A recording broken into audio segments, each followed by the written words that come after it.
Good afternoon, everyone. I'm Christos Xenophontos. I am the Assistant Director for Administrative Services at the Rhode Island DOT and the Chair of AASHTO's Committee on Performance-Based Management. I'm also the Chair of PIARC's Technical Committee 1.1, Performance of Transport Administrations.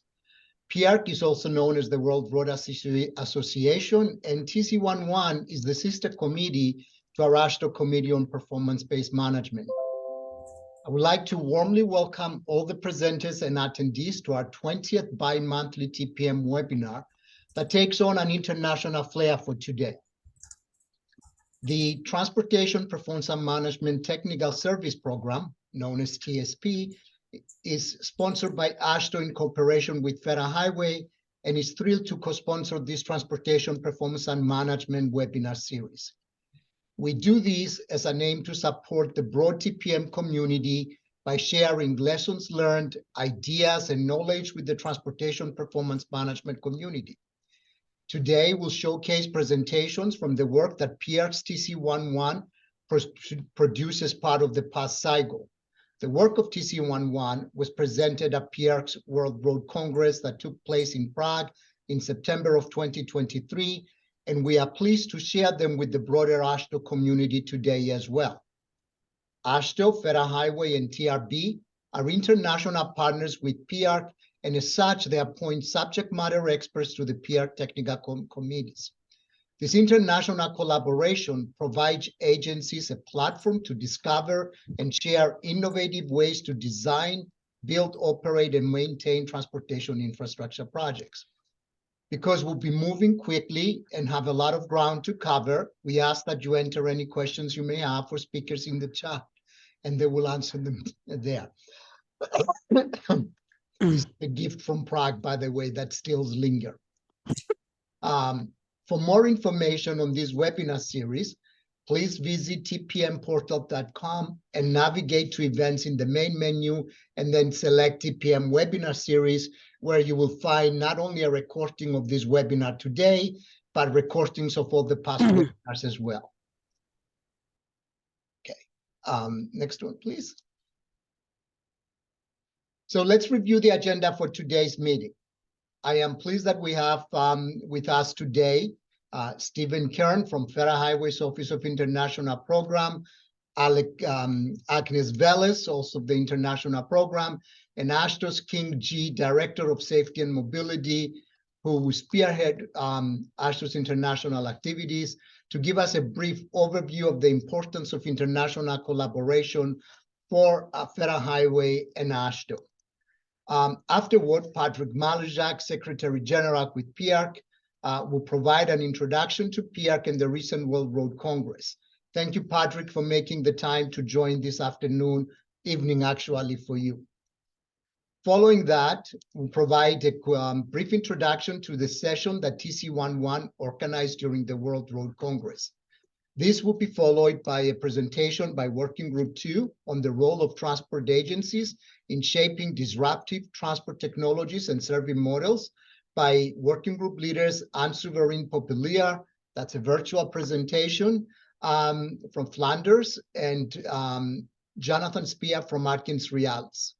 Working Group 1 presentations on customer experience and public value creation by Ilaria Coppa of Anna's Italy, and Deanna Belden from Minnesota DOT.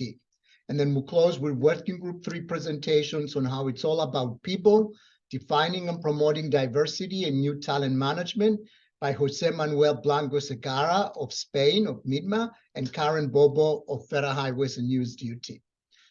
We will include time for questions and answers at the end of each working group's presentations. And like I mentioned earlier, please post your questions in chat.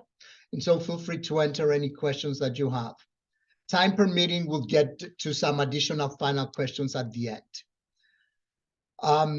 I will wrap up at the end and talk a little bit more about what's coming next for TC11 in the next cycle that's about to start in January and February. And first, I'd like to, hopefully Stephen was able to join us, to introduce Stephen Kern of FHWA's Office of International Programs. We'll talk about the importance of international programs for FHWA. Unfortunately, Leslie and Agnes were not able to make it, even though Agnes is here. You know, I want to thank them for all of their support. But it's actually, for me, it's appropriate that Stephen is doing this because I cut my teeth on international collaboration as a result of the work that our Federal Highway Division ADA, Dan Berman and Stephen were doing at the time, partnering Rhode Island DOT with the Czech Republic, you know, and I was able to participate in that collaboration. Stephen? So you're going to get me. You're going to get me, Christos? Yes, you didn't make it. No, there seems to be some technical problems for colleagues in the Federal Highway Administration, and they've not been able to join. Fortunately, apparently, the barrier did not cross the Atlantic Ocean all the way to Puerto Rico, and I was able to join you. But allow me to introduce myself, everyone. My name is Agnes Velez. I am the team lead for multinational relations in the Federal Highway Administration's Office of International Programs. And I want to thank, on behalf of our Office Director, Leslie Wright, I want to thank Christos Xenophontos for the opportunity to talk to you about FHWA international engagements, and also to commend him for the excellent work that he's doing in support of FHWA's, AASHTO's, and TRB's international activities. So in opening, I want to highlight that FHWA, AASHTO, and TRB have long recognized the benefits of sharing information and experiences with other countries on road transportation. Through a close partnership on international collaboration, our agencies help ensure that international engagements and their corresponding efforts address domestic transportation challenges and help ensure a safe and efficient U.S. highway transportation infrastructure. Now, the office where I work, the Office of International Program, leads the agency's efforts to provide the U.S. highway community access to international sources of information, best practices, and road-related technologies and innovations. Our office works to access, promote, and disseminate these global best practices and technical innovations to contribute to a safer and more efficient transportation infrastructure. Through collaboration with international and domestic partners, FHWA works to address the Secretary's and agency's priorities, including safety, economic strength and global competitiveness, equity, climate and sustainability, information, and organizational excellence. To accomplish these goals, our office relies on four main strategies. The first one is the Global Benchmarking Program. For those of you who've been around for a while, this program was previously known as the International Scanning Program. The multilateral relations, the bilateral relations, and the International Visitors Program. And I will speak briefly about each one of these and give you some examples. So the Global Benchmarking Program, previously known as the International Scanning Program, is a tool or strategy that we use to bring global innovations to the U.S. highways. The program focuses on acquiring and adopting proven foreign technologies and best practices that directly support our priorities, and those that have the potential to significantly improve highway transportation in the United States.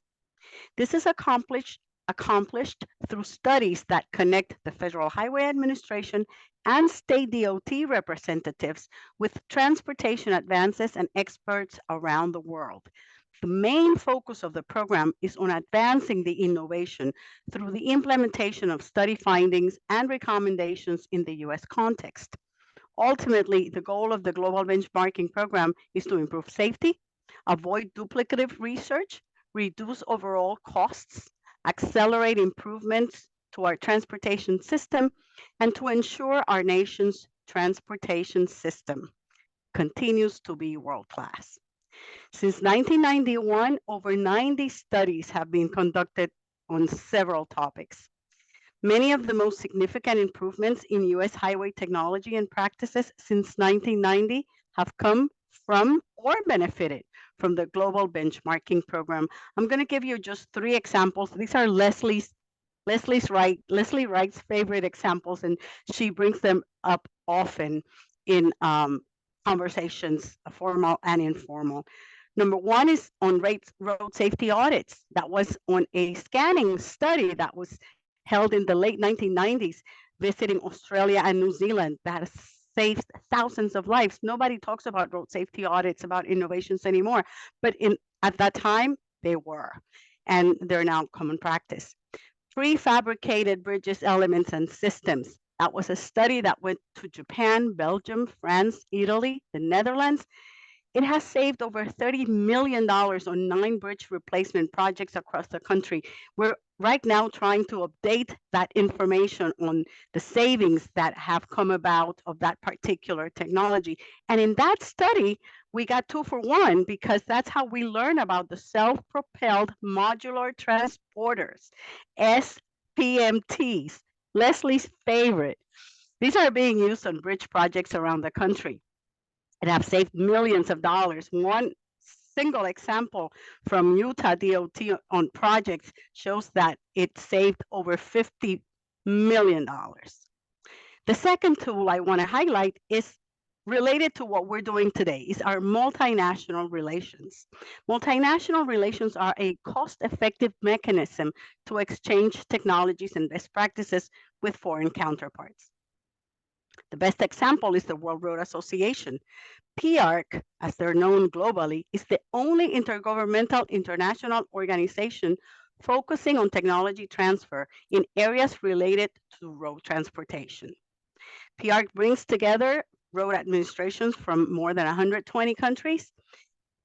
FHWA is the lead organization representing PIARC in the United States, and its participation allows us to exchange information on innovative road practices with foreign counterparts.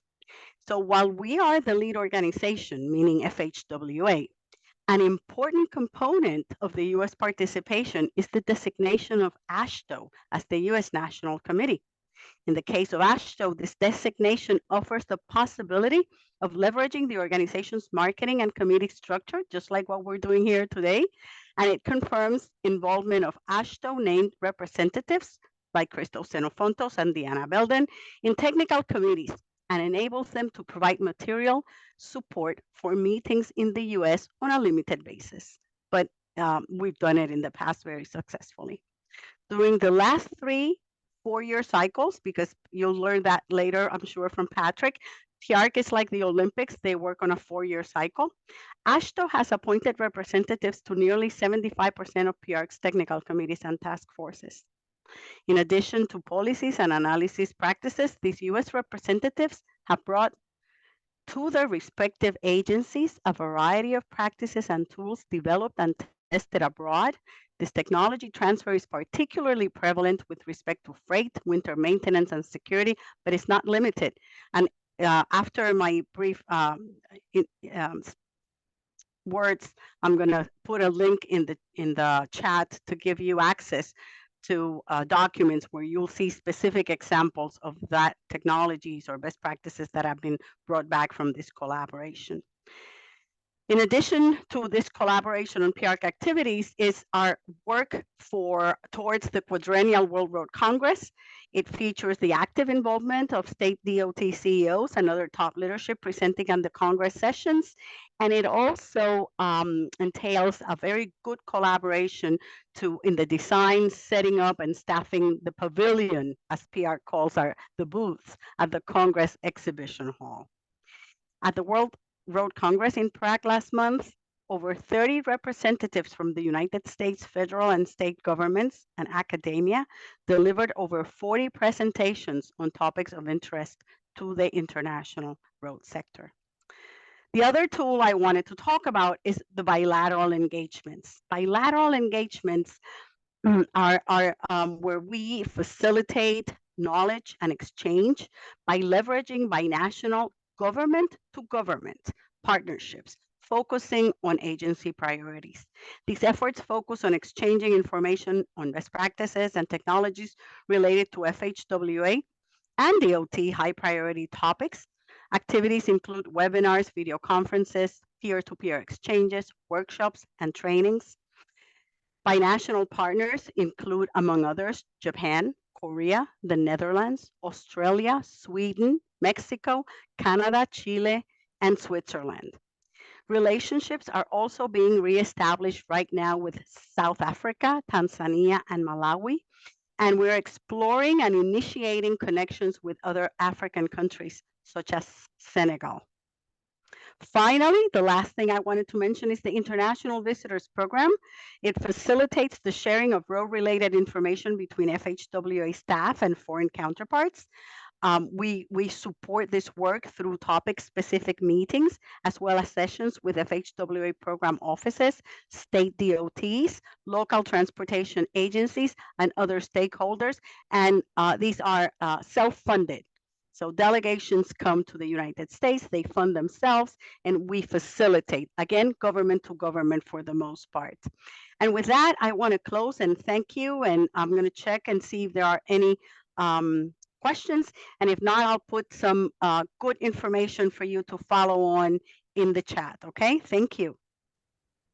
Excellent. Thank you so much, Agnes. Greatly appreciate the fact that you are able to join us and safe travels back to the mainland. And so happy that it still works in Puerto Rico.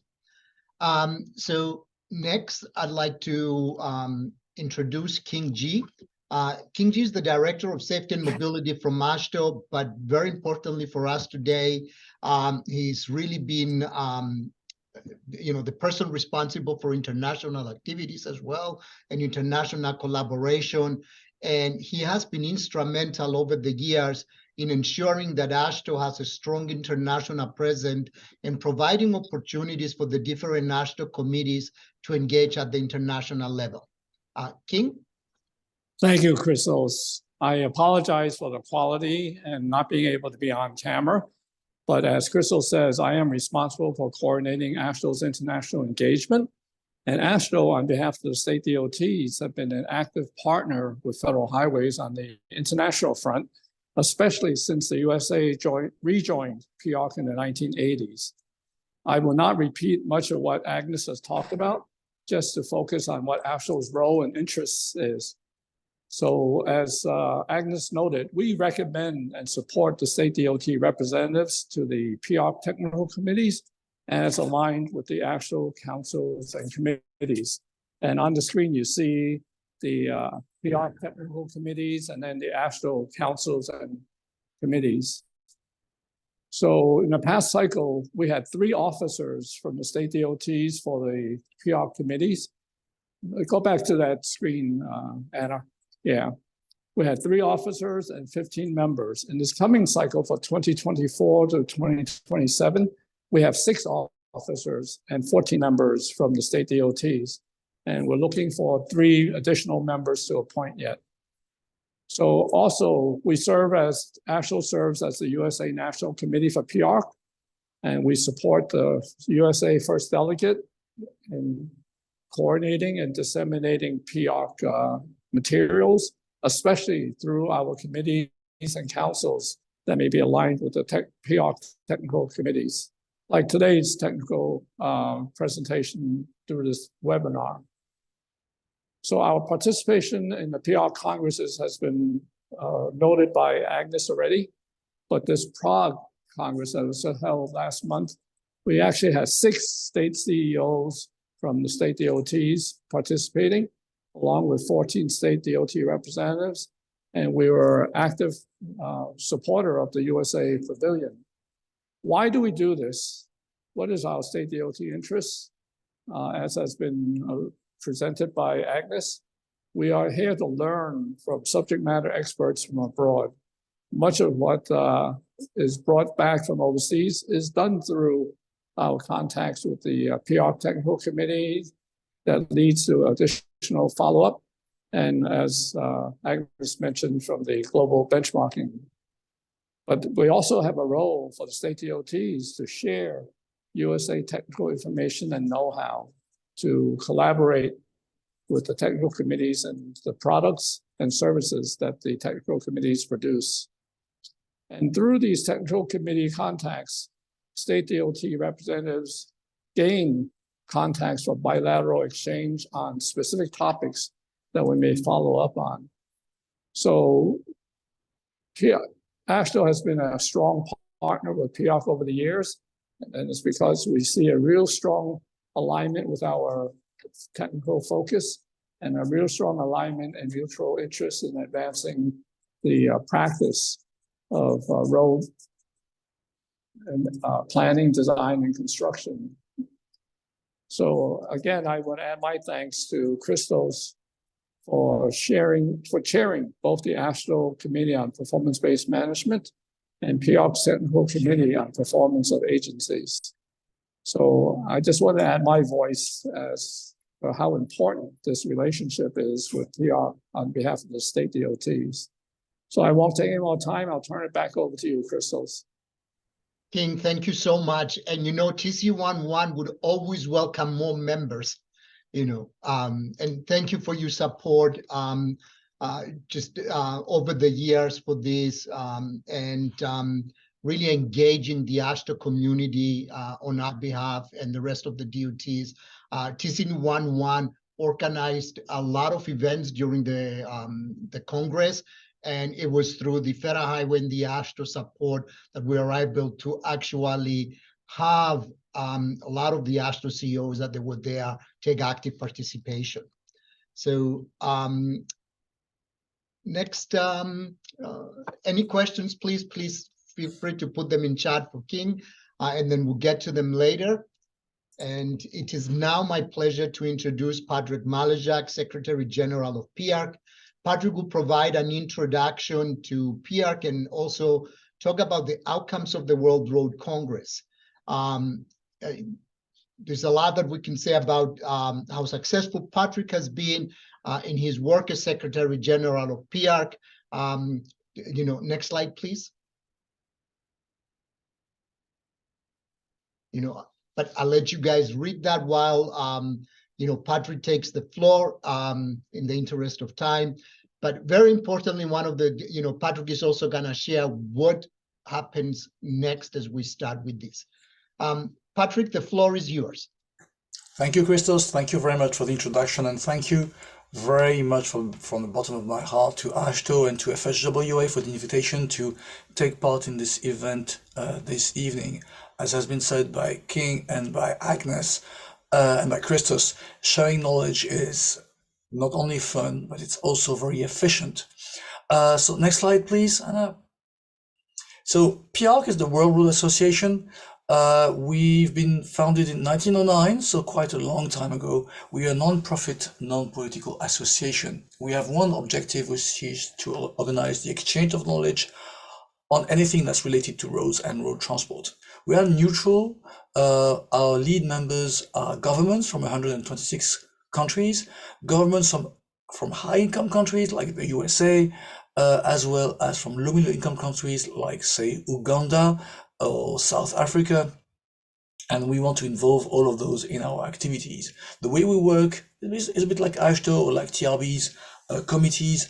We mobilize experts from all over the world, and they pour their energy, their goodwill, their case studies, their best practice, and share experiences from Japan to the USA, to Germany, to Chile, to Morocco, and identify that maybe your problem has already been solved elsewhere, or that this technology that is being used somewhere else on the planet might be relevant and you just might want to test it. It's efficient, it's fast, and it's cheap. Next slide, please. So we bring together experts from all over the world, and they publish reports, they organize seminars, they sometimes also develop tools such as HTML4 that you may have heard about, and we work in several languages, namely English, French, and Spanish. Next slide, please. So we have committees, as has been said. Some of them work on hardcore engineering topics like bridges and pavements and tunnels operations. Some of them are more on cross-cutting issues like road safety and freight. And we also have a very interesting theme that includes work on performance of transport administrations, which is a committee that is led by Christos, as well as how to plan roads, how to finance roads, how to procure services and goods, how to adapt roads to climate change, how to plan and manage disasters, etc. So these topics are actually developing, and I use the words hardcore engineering. This is also hardcore, obviously, but more on what we call softer skills, and that are very much developing in all across the world. And what we're hearing from our members is that those skills, those competencies are very much needed, and they want to share knowledge on those as well. So thank you very much to Christos and to the USA for appointing key experts to those committees as well. Next slide, please. So we recently organized our Congress, the World Road Congress. As Agnes said, it's a bit like the Olympics, every 4 years. This time we met in Prague, in the Czech Republic, in the heart of Europe, a couple of weeks ago. Some key figures: there were quite a few sessions, more than 70 sessions. We invited all countries to prepare national reports. Thank you to the USA. We organized an international call for papers. There were many side events, such as from IRAP on road safety, or from CHTS from China. There were over 4,000 delegates, which is about our record, tied with Mexico, which we organized in 2011, from more than 100 countries. There were also 2,000 students, and it's important for us to liaise with the next generations to encourage them to work on roads and road transport and transport in general. We organized a ministerial session with 38 participants. There were 28 national pavilions, including one from the USA, as has been mentioned, and a total of 229 exhibitors. So quite a large event by our standards. Next slide, please. Key points. We were able to present the work of our technical committees over the last 4 years, more than 80 technical reports, which is again a record. There was strong involvement of private stakeholders. They are very welcome in our committees and in our activities, and they were really there, as well as from our partner organizations like the United Nations, for example, the Economic Commission for Europe and the Inland Transport Bureau. The TRB in the USA helped organize sessions. China, the ITF, International Transport Forum, was there. The World Bank, ADB were there as well, and many others. We really covered the whole world: USA, Japan, Germany, France, of course, as well as, for example, Indonesia, Mexico, South Africa, Senegal. So not only high-income countries, low and middle-income countries as well. The traditional topics have kept their importance. There were 2 sessions on bridges, multiple sessions on road safety, on pavements, and subtopics that emerged or were confirmed include decarbonization of road transport, electrification, equity, financing, resilience, adaptation to climate change, road safety, cycle path. So we have proved and that we are open to emerging topics, and this is important. We try and be flexible. A couple of years ago, we organized a report on drones, and I'm aware that this has been very much appreciated and useful in the USA, for example. Next slide, please. So committee 1.1, so that's our code, so it's Christos committee in short, has organized a number of sessions, 5 in a Congress. They presented the work of their committee. They presented the work on innovation policies that will be published soon, contracted out. They contributed to a strategic direction session on how can roads and road transport fit in a changed world. They organized a workshop on the transport administration of the future, and they organized a session with TRB and other partners on enhancing transportation equity globally. So many thanks to Christos and his team at Committee 1.1. And I can see Karen, Jonathan, and other colleagues here on the screen. Next slide, please. And the Committee 1.1 received an award as well. Committee 1.1 was awarded the PIARC Award for Promotion of Gender Inclusion and Diversity. This was the inaugural award, so thank you very much and congratulations again. Those topics were recognized as values for PIARC last year. And on the screen here, you can see the award given to Christos and a number of Committee 1.1 colleagues, and congratulations, and Emilia Stocki, who is the chair of our task force on gender inclusion and diversity. Next slide, please. The detailed Congress program can be found online, obviously, and in next month we will open the final proceedings with every presentation, every paper that was shared during the Congress as well. The QR code there directs you to the program with some information, but not as much information as will be available in the next couple of months. Next slide, please. We also have a new program of work coming on. This Committee 1.1 will continue, and as you can see highlighted in yellow on the screen, we have new committees working on decarbonization, 2 of them, and 1 working on how the infrastructure can support and benefit from connected and automated mobility. Thank you to the USA with the work from of AASHTO and FHWA for appointing experts to those committees. This is really appreciated, and I very much look forward to the next years. Thank you very much. This is the end of my presentation, and I remain available for questions if you have any in the chat. Thank you. Oh, and I forgot about that. Sorry. When you've done the Congress, there will be more coming. Of course, the next one on our side will be the World Winter Service and World Resilience Congress, taking place in March in Chambéry at 26 in France. And after that, the next World War Congress, it was actually hotly contested. Congratulations to Vancouver in Canada, because they won the right to organize the Congress in October 27. Thank you. Thank you so much. Thank you so much for all the support of TCD11 of the and of the partnership with AASHTO, FHWA, and TRB. Patrick, you know how much we greatly appreciate that. So we'll move now into the presentations from TS11. You know who I am, so we don't need to say that. The one thing I have to say that this has really been such a great effort. So as we move forward, what I want to start is, and before launching the working group presentations, I want to take a moment to dedicate this session of TC11 to Alice Matthew, our member from South Africa during this cycle, who passed away on November 3rd of this year, shortly after we met in Prague. Alice served as company secretary for the South African National Road Agency, known as SANRAL, and she was really an active member of Working Group 2. And for anyone who had the pleasure and chance to meet her, a great friend. She was a champion of corporate governance, anti-corruption, transparency, and organizational performance, which is really the role that she played as the company secretary for SANRAL.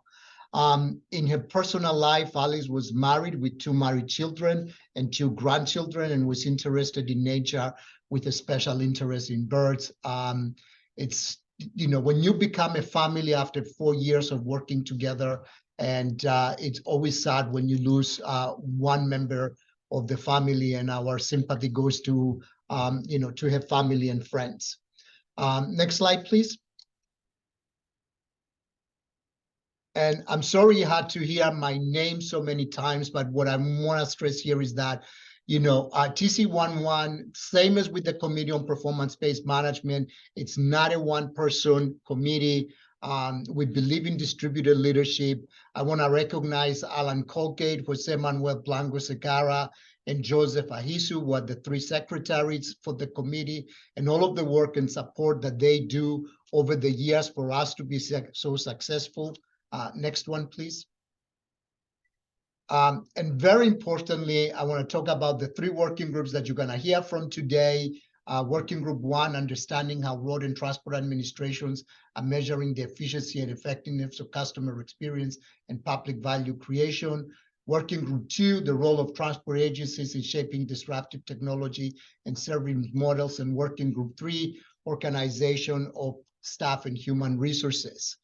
Let me say that I have said this many times during the PIARC meetings and the World Road Congress, that the heart and soul of what we do are the committee members and the working group leaders.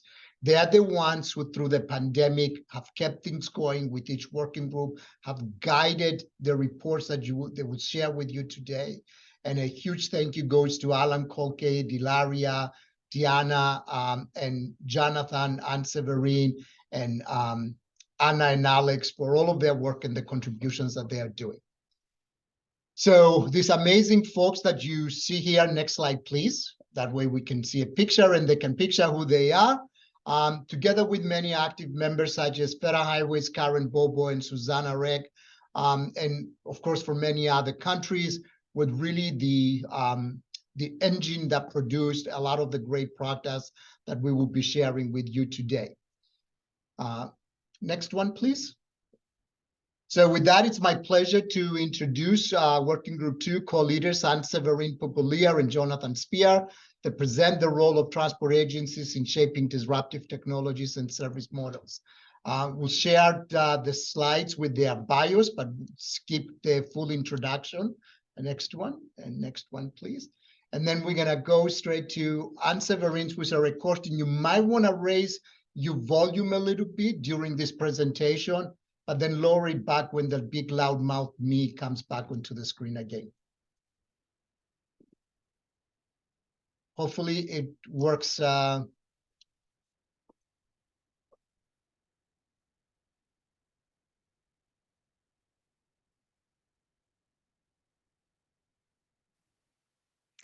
Hello, my name is Anne-Séverine Poupeleer. I'm from Flanders, from the Agency of Road and Traffic in Belgium.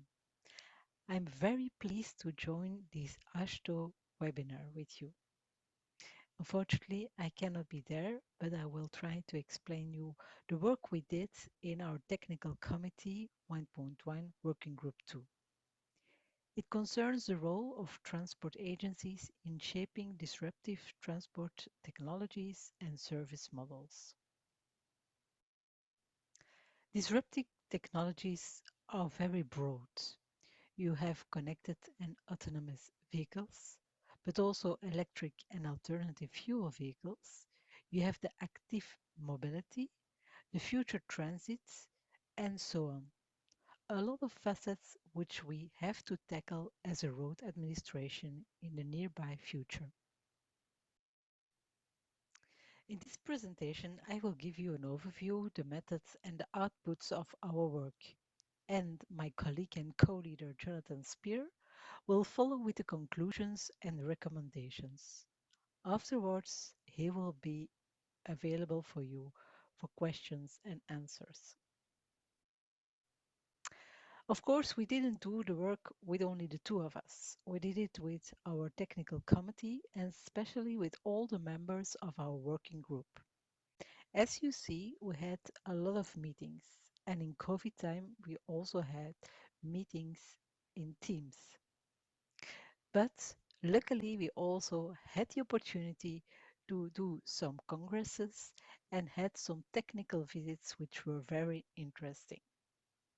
It's a work of people working together. This makes us strong. Between 2020 and 2023, we did an extended investigation on the disruptive technologies and service models. And we put emphasis on how transport agencies are responding to it. So what was the approach? We first developed the key terminology and definitions. Then we did an in-depth literature review.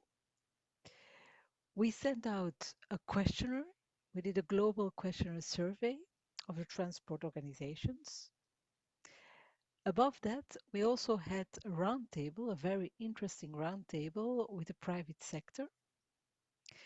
We had 12 detailed case studies of transport agencies and others.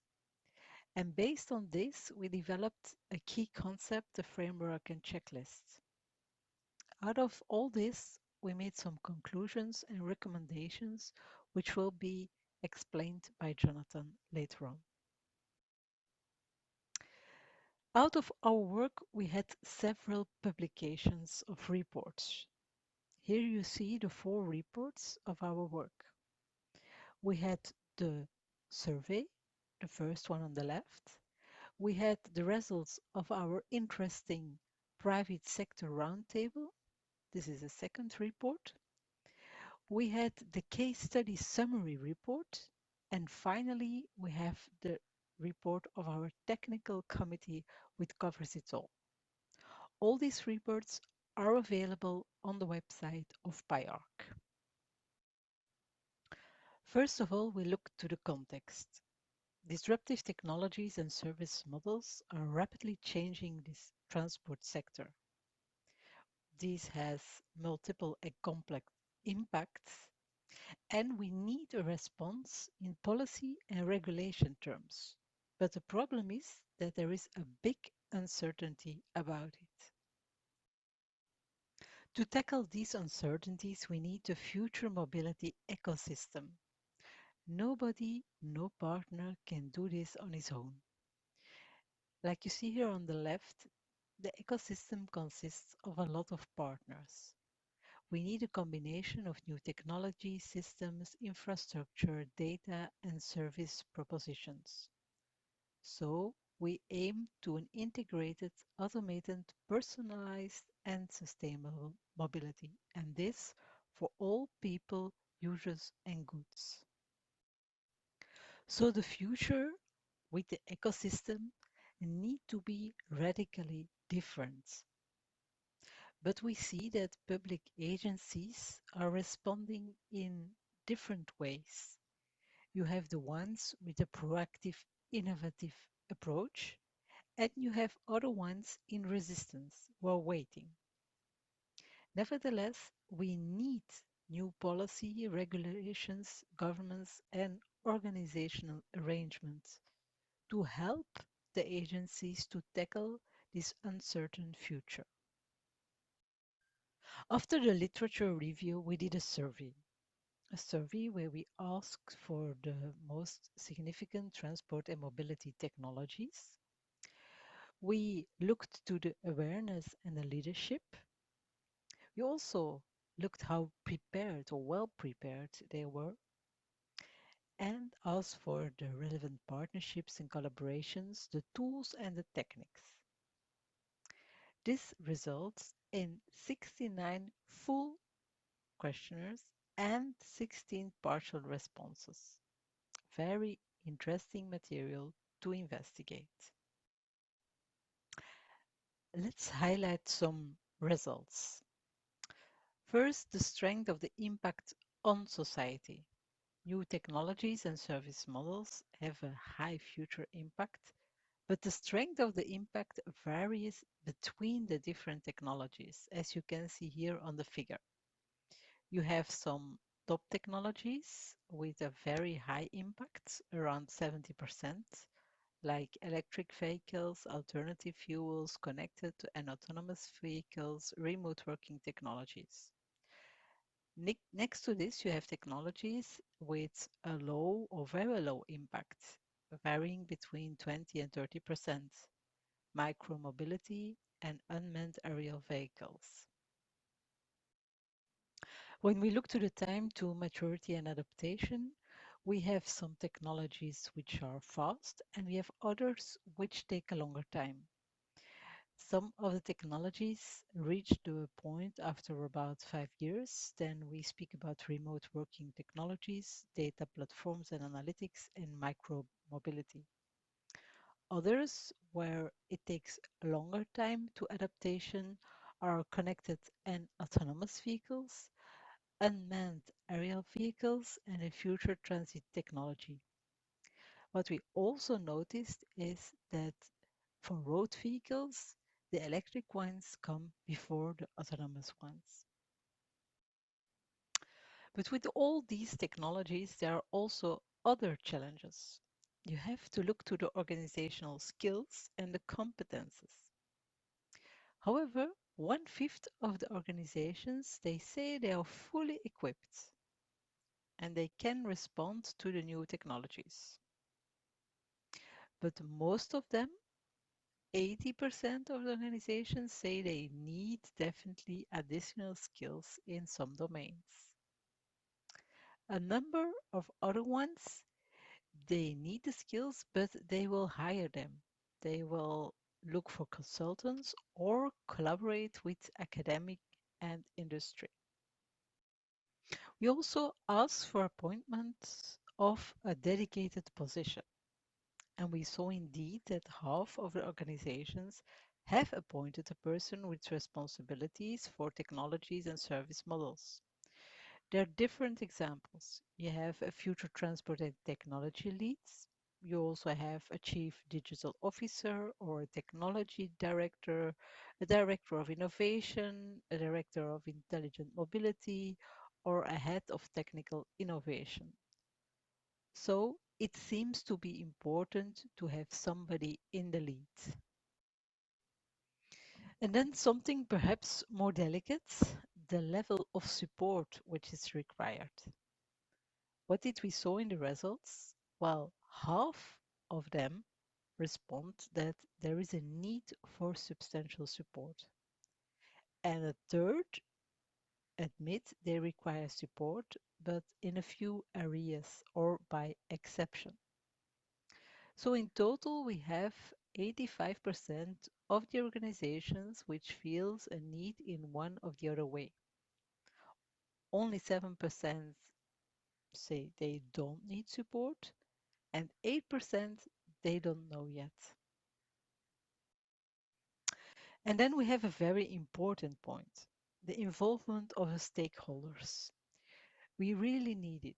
The development of new transport technologies and service models need a strong involvement of stakeholders, from the highest to the very high level. As well as we need the public sector, the policymakers, we also need the private sector, the suppliers and the regulators. We also need the industry with our experts and entrepreneurs. To really have a successful implementation of new technology, we need collaboration between the public and the private sector, and ideally with an appropriate regulation. Next to the in-depth survey, we also did 12 detailed case studies from all over the world, as you can see on this map. We collected and analyzed the information, and we put everything together in an extended report, which is also published on the PIARC website. Within this case study, we tried to cover different aspects. Some case study from Australia and from Senegal touched on the organizational approaches, as you can see here. Then we had some case studies with a focus on the technologies of interest, like in Madrid, with an app Mobility 360, and in Flanders, the program Mobility Data for solutions to make traffic safer. And then we had another category of case studies with the activities carried out day to day with the goals like we had in Infra Sweden 2030 and the Flemish Road Agency where I work with the PMO. I like to end my part of the presentation with the observations of these case studies. We saw that there are technologies and new service concepts, and they are very advancing. So we need strong learning mindsets, open mindsets. We can't do it alone, so also partnerships are very important. We need these partnerships, governance, and the standards to tackle it. And we have to put focus on the end users and the stakeholders. It can be very critical. Innovations need trial and error, and it can take some time to do it over and over again. Very important is that there is a good and open communication. But to be able to communicate, you need a strong business case. And this strong business case need to be supported from the top management.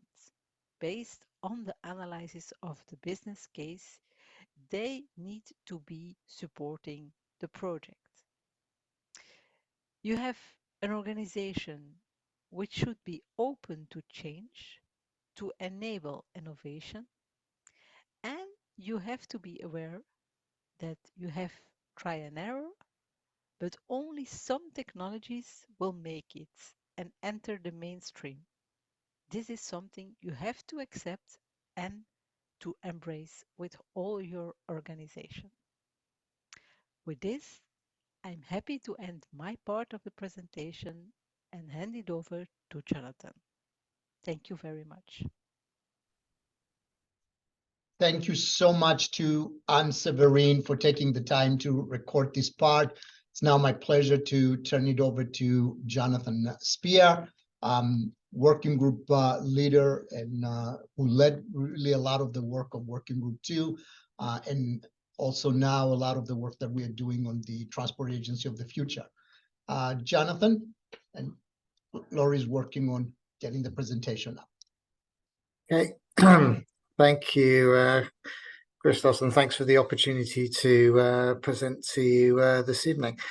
So my name is Jonathan Spear. As Christos has said, I'm the co-leader with Anne-Séverine of Working Group 2 of TC 1.1, and we've been looking at the role of transport agencies in shaping disruptive transport technologies and service models, and I'm going to present the broad conclusions and the recommendations of the work that we've been doing. Next slide, please.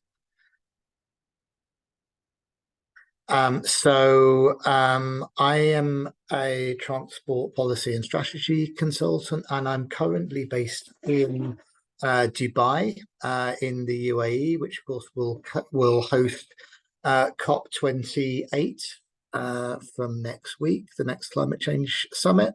But actually Dubai provides an example of the sorts of things we've been examining in Working Group 2, because here the Transport Agency, the Roads and Transport Authority, the RTA, has an agreement with the American company, subsidiary of General Motors, Cruise, to introduce autonomous robotaxis onto the public roads of Dubai starting from the coming year, with 4,000 deployed onto the Emirates roads by 2030.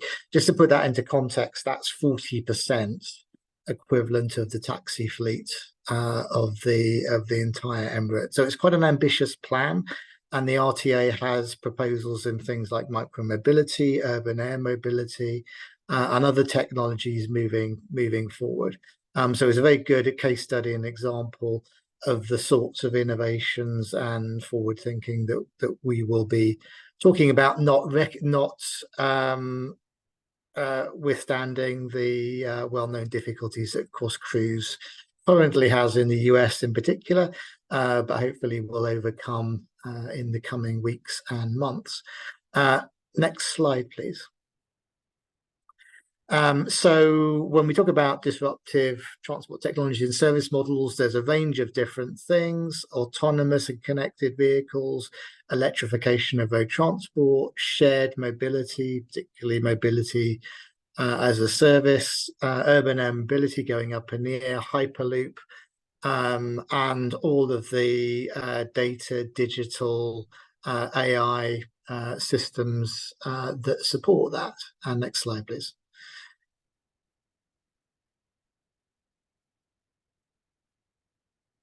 Indeed, hardly a week seems to go by without one company, startup, established company, or innovation kind of leader making a new announcement for a product or a service that is going to change the future of the future of mobility. So from a transport agency perspective, it is perhaps difficult to keep up with the pace of technological change and development and testing and deployment, and indeed what it means for public roads and indeed public transport and mobility policy. But we've made an attempt within Working Group 2 to provide some advice and some guidance moving forward. Next slide, please.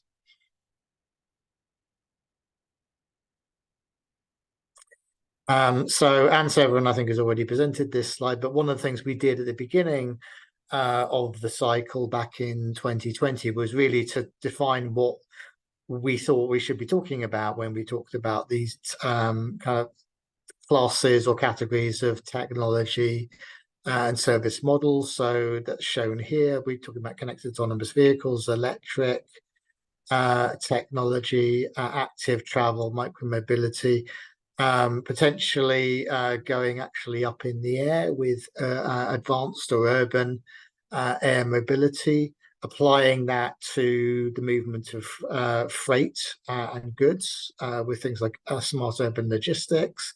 What does it mean for the infrastructure in terms of digital highways, the next generational cooperative ITS, digital asset management, and then the bottom row here, kind of user proposition. So smart journey planning across different modes, actually extending that to shared mobility platforms, mobility as a service, AI, digital platforms and analytics that may support that.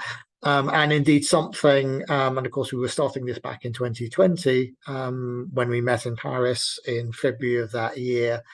COVID-19 was literally just coming over the horizon, and it's had a range of different impacts over the last 2 to 3 years throughout the cycle. One of the main impacts of that has been the growth of remote working, digital services, online services as well. So it was on our original list, but it's certainly grown in significance over the cycle. We have produced 4 major reports over the cycle. So there, and these are available on the PIARC website. There is the questionnaire survey report that Anne-Séverine already presented. We had a workshop, a roundtable with a number of private sector companies, and that is reported in one of our reports.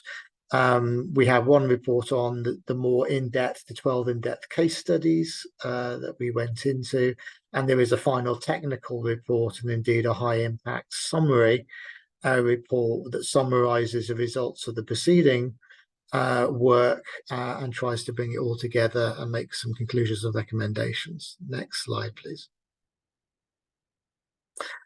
So in terms of moving forward, we from the distilling the literature review, the survey, the case study work, and in discussion within the working group, we came up with a framework for navigating future mobility, starting on the left-hand side here, where from an agency perspective, it's really doing a scan of what is looking ahead, what is coming, getting data and evidence to inform analysis, to really understand the opportunities, but also potentially the threats that actually it may have for existing or future transport infrastructure and mobility.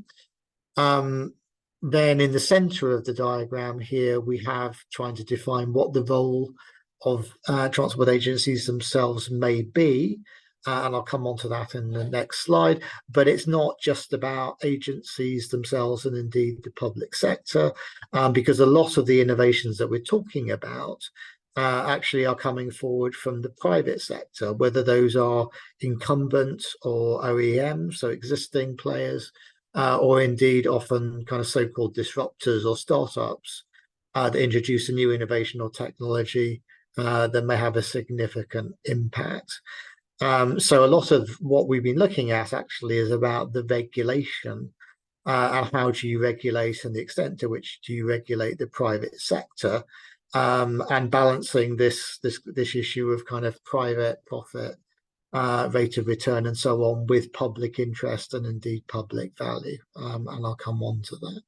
And then finally, on the right-hand side, we're looking really at what are the outcomes in terms of the so-called triple bottom line here: people, profit and planet, or environment and sustainability, societal and economic, and whether those outcomes may be positive and indeed optimistic, whether they may more be negative, or a number of risks which may emerge, whether those outcomes are foreseen or unforeseen, whether they are the result of regulation or the lack of regulation.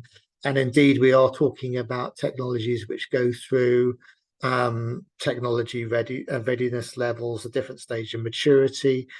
So are we talking about developing and encouraging early market, so piloting demonstrations, and indeed testing that allows early certification of these technologies, or indeed their development eventually into commercial applications in the mainstream.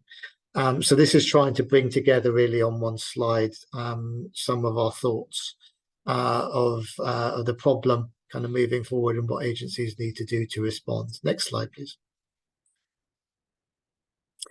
So when we thought about what actually were the potential roles for agencies across the world, and I think these roles are very locally and context specific. So what's done in Dubai, for example, and what's done in different states of the US compared to different countries in Europe, compared to different countries in Asia Pacific.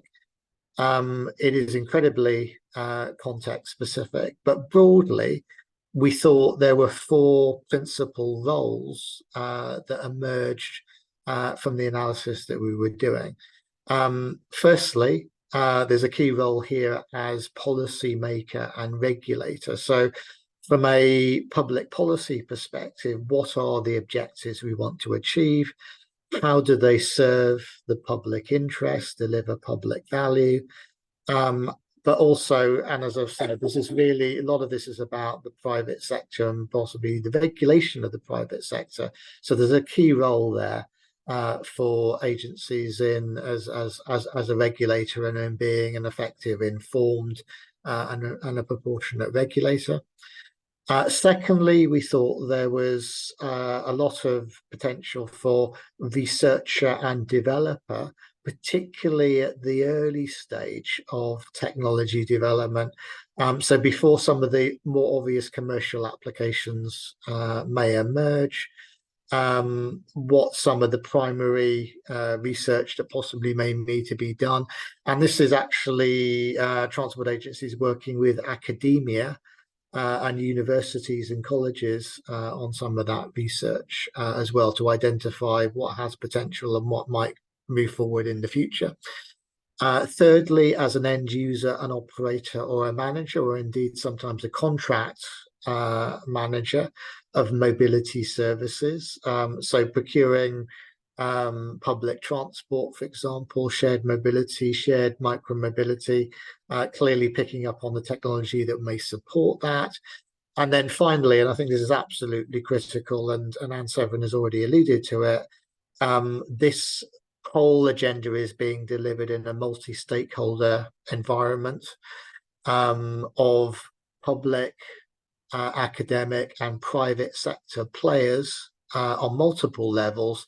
So how do you bring all of those players together? So there's a key role here around being a convener, an enabler, or indeed an integrator of those different stakeholders and all of those interests to deliver public policy objectives, public value, and so on. So we thought those 4 roles were really the key ones that you would find to a greater or lesser extent in different parts of the world. Also linking to that, particularly the first one where we talk about the regulation, particularly the private sector, is there are different approaches to regulation.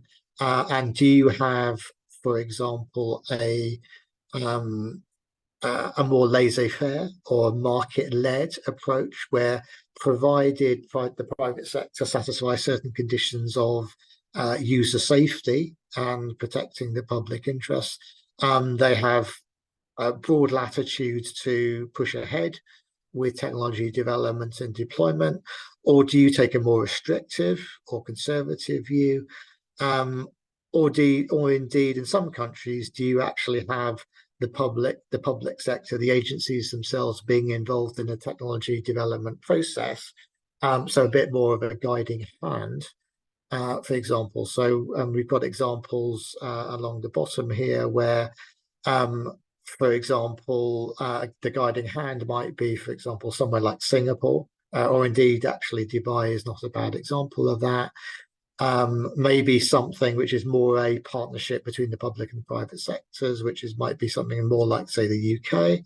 And then on a more restrictive or a laissez-faire approach, actually, I think the US provides examples of both, depending on which state you happen to be looking at. So in the US, of course, a lot of the development here is at the state level, and we see examples of approaches to regulation being more conservative or being more permissive, and indeed laissez-faire. Next slide, please. In applying these 4 roles, we looked at developing what we call a maturity model or a maturity curve, where at the agency level, you may start with, say, a stage 0 or initial stage, where there's not a lot going on, there's not a lot of planning, analysis of what these technologies may be, where they may be going, what the potential for delivering public policy objectives actually is, or indeed you may actually be resistant to change because it's not understood, or there's certain perceptions of resistance to innovation, all the way through to stage 5, where actually there is development of strategic objectives. Those objectives are actually fully deployed and broken down at the organizational level. So the organization, the structure, the processes, the manpower planning, and indeed the culture and the attitude and the values of the organization have been fully transformed into technology development, enabling, working with the private sector, academia, and so on, and various stages kind of in between. We would argue at the moment, with the technologies that we've been looking at, so connected and autonomous vehicles, urban air mobility, and some of the sort of digital services, no agency has yet necessarily achieved even levels 4 or 5. I think that's for the future. But we do see various examples of everything between stages 0 and 3, for example, where we do see the development of strategic goals, strategic plans. We have stakeholder engagement activity going on, visioning, starting to deploy pilots and demonstration projects, and indeed starting to think of what the organization in the future may look like in response to some of the technologies and products and services which actually are coming over the horizon. Next slide, please. And in respect of those different stages of maturity, we also briefly looked at some of the existing characteristics of organizations, what may change in the future, and what needs to happen, whether that's the policy maker, the regulator, the convener and integrator, and so on. Next slide, please.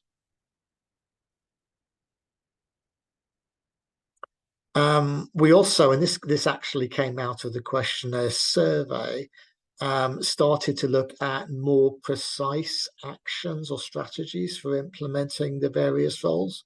And we broke these down basically into 4 key categories around data gathering, policy development, strategy development, then legal regulatory development, and in particular in relation to regulatory, this whole issue of external governance, and working with private sector and academia and other organizations, and how is those relationships organized.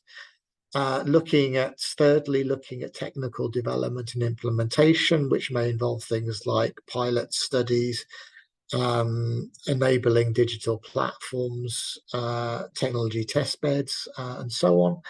And then finally, and with more difficulty, internal organizational changes, and indeed capacity building to develop the organization in the future to face some of the challenges which are emerging. Now, when we did the survey and we asked what was currently being done and what might be done in the future, we found there was more focus at this stage on the first and the third of these categories. So the data gathering, the initial policy development, and indeed the technical development and looking towards implementation.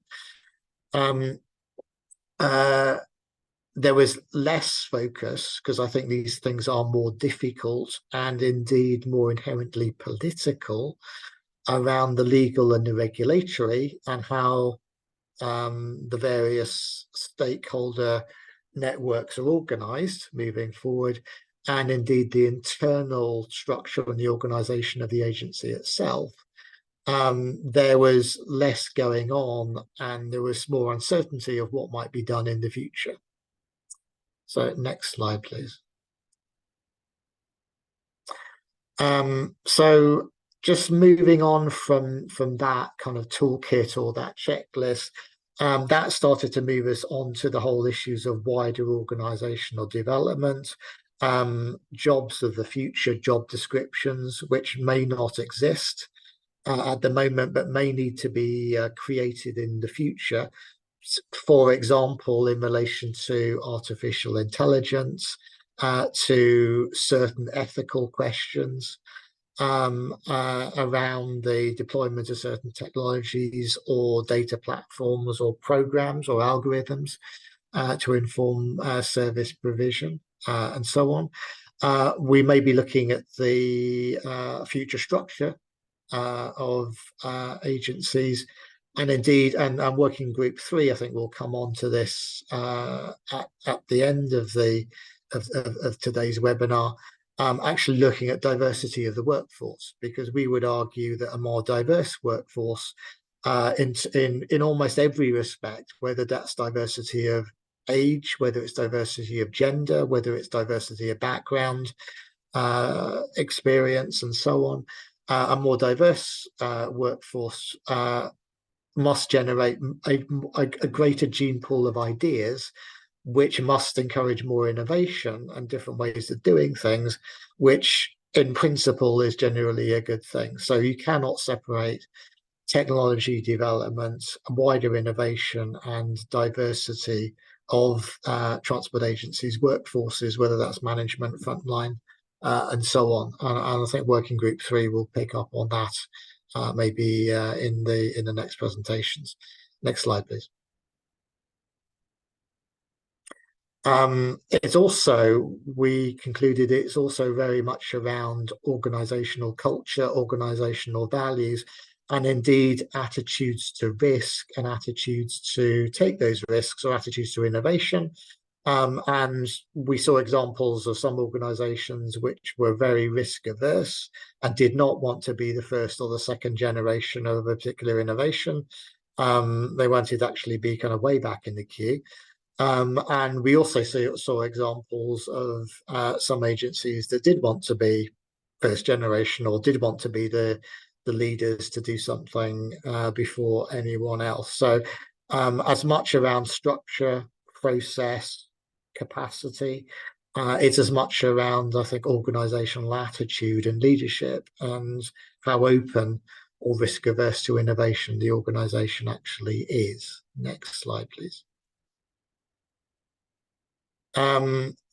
We did look at the application of these issues to low and middle income countries. I think there was almost a kind of a conventional wisdom when we started that actually all this high technology was really only applicable to high income countries. We found actually examples of initiatives happening in Africa, in South Asia, in Southeast Asia, South America, so on, in relation to things like shared micromobility, in relation to the deployment of drone technology to provide connectivity in rural areas, the deployment of electric vehicles in parts of Africa, or indeed digital platforms for the payment for paratransit in some countries. So this is not purely a high income country agenda. It is actually applicable to low and middle income countries, but we found far less evidence in the literature of widespread examples in relation to LMI to low and middle income countries, and indeed the capacity of transport agencies in the public sector to plan, to regulate, and to develop viable use cases which are applicable to their particular circumstances. And whilst I think we touched the surface in this cycle, there's certainly more work that needs to be done, I think, moving forward. Next slide, please. And then just moving on to the last couple of slides here. As we got towards the end and started to write the final report, we concluded that actually there were a number of broader issues here that will actually move into the next cycle. And I think Christos will talk about this towards the end of the seminar. And there were two principal things that came out of it. One is we started talking about technology and technology development and the service on the operating models that go with that. But we actually concluded that a lot of this was about innovation and as a much broader issue. And innovation can be about process, it can be about people, it can be about a whole number of things, and not just technology. So how does the organization itself deal with innovation? How does it encourage, enable, structure, and indeed implement innovation, whether that's transformational innovations or more incremental improvements on a day-to-day basis?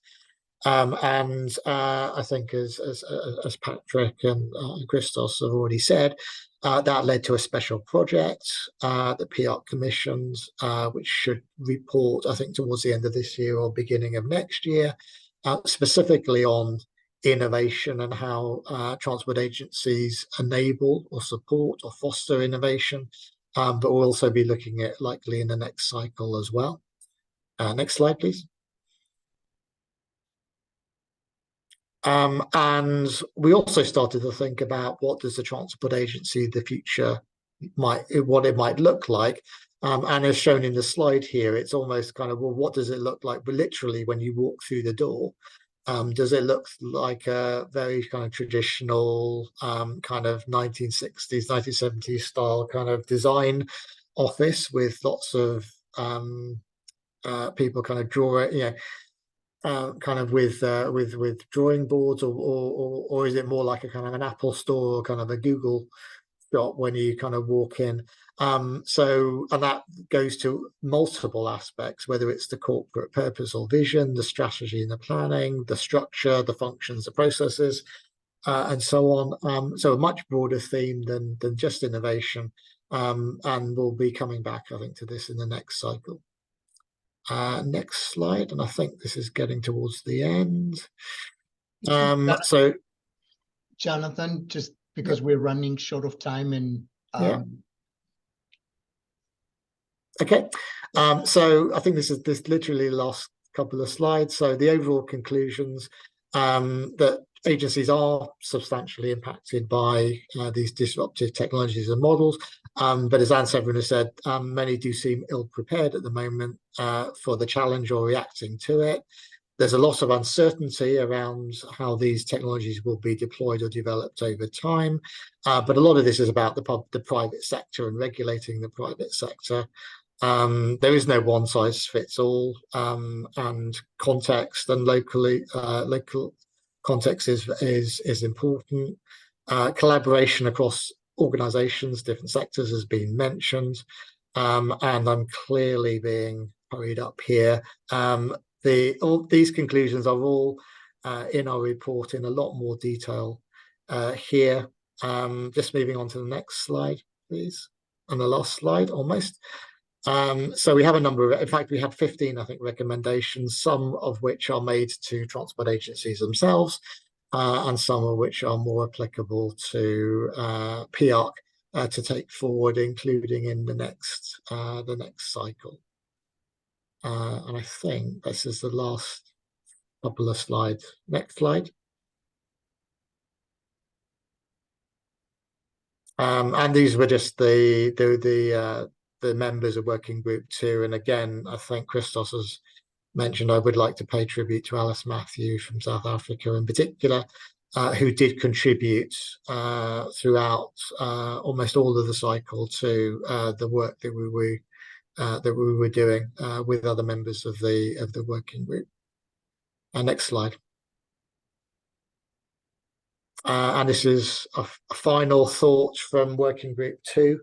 The future is uncertain, but the best way to deal with it and to predict it is to actually be proactive and creative. Thank you very much. Jonathan, thank you very much. You do have a question. I will ask in the interest of time to respond to it in chat. You know, next slide, please. We're gonna move very quickly to Working Group 1, and you know, we'll introduce Ilaria, Coppa, and Deanna Belden. Two of the working group leaders, Alan Colgate of Australia was the third person. Next slide, please, to share the bios of Ilaria, good friend from Anna's in Italy, and Deanna Belden that everybody knows from Minnesota DOT. And with that, I'm gonna turn it over to Ilaria and stop talking. That way we can make up some of the lost time. So, Ilaria, all yours. Thank you, Christos. Good evening, everybody. Well, in this presentation, me and Deanna will show you some findings of our research concerning what's happening about how road and transport agencies are measuring the efficiency and effectiveness of customer experience and public value creation. Next, please. Implementation of performance management is at various degrees of adoption throughout the world. Some countries have been working on this issue for many years and continue to advance the implementation of performance management, including, in some cases, the codification of infrastructure-related performance measures in law. At the same time, other countries are lagging in implementation of even a basic framework of organizational and performance management.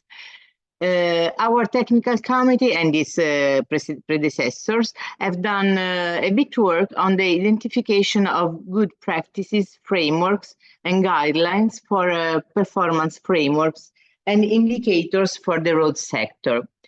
The common finding is that research continues to show that when public agencies offer a better customer experience, they deliver measurable positive impacts across multiple priorities.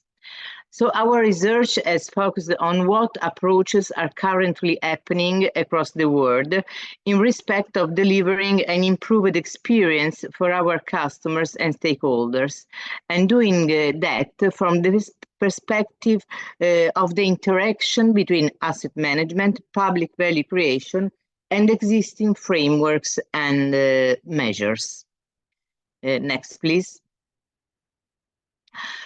The expectations around customer experience continues to grow and evolve, and in the minds of customers, there is a clear link from customer experience to trust and confidence in government in respect to delivery of services.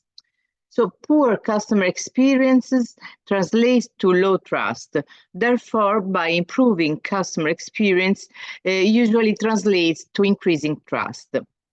Whilst there are many definitions to describe customer experience, our purpose, we have defined it as being the sum of all interactions in customer journey between a person or organization in the delivery of a service. Next, please. So the research will be unpacked further as we go on with our presentation. But we did identify 6 elements that road and transport agencies can use to assess their progress on the customer experience journey. Bringing together culture, leadership, process, insights, value creation, and continuous improvement will set you up to successful.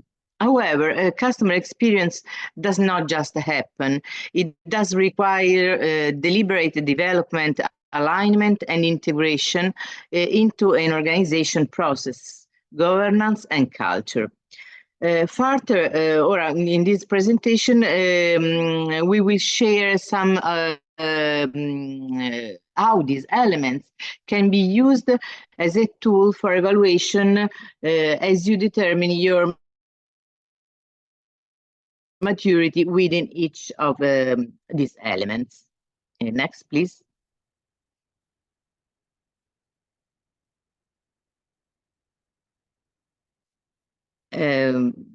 So next, please. So how did we get there? We identified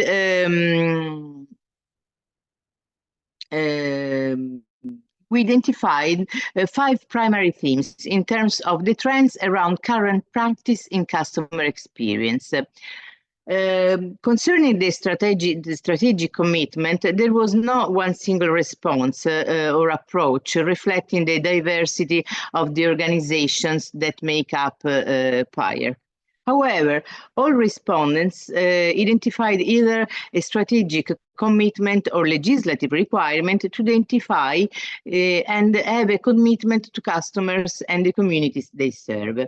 In terms of identifying or categorizing customers, the response was varied and there was no one single approach. However, the one consistent message was that community is our customer. The third area we was identifying if mechanism existed for customers to escalate complaints where they could not get satisfaction through the road or transport agency.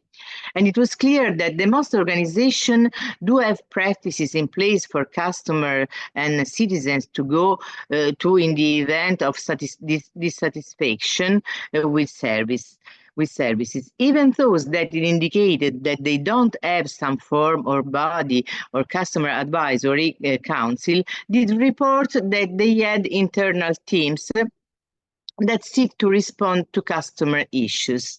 In all cases, there was an external avenue for escalation, with most referring to an ombudsman type of office.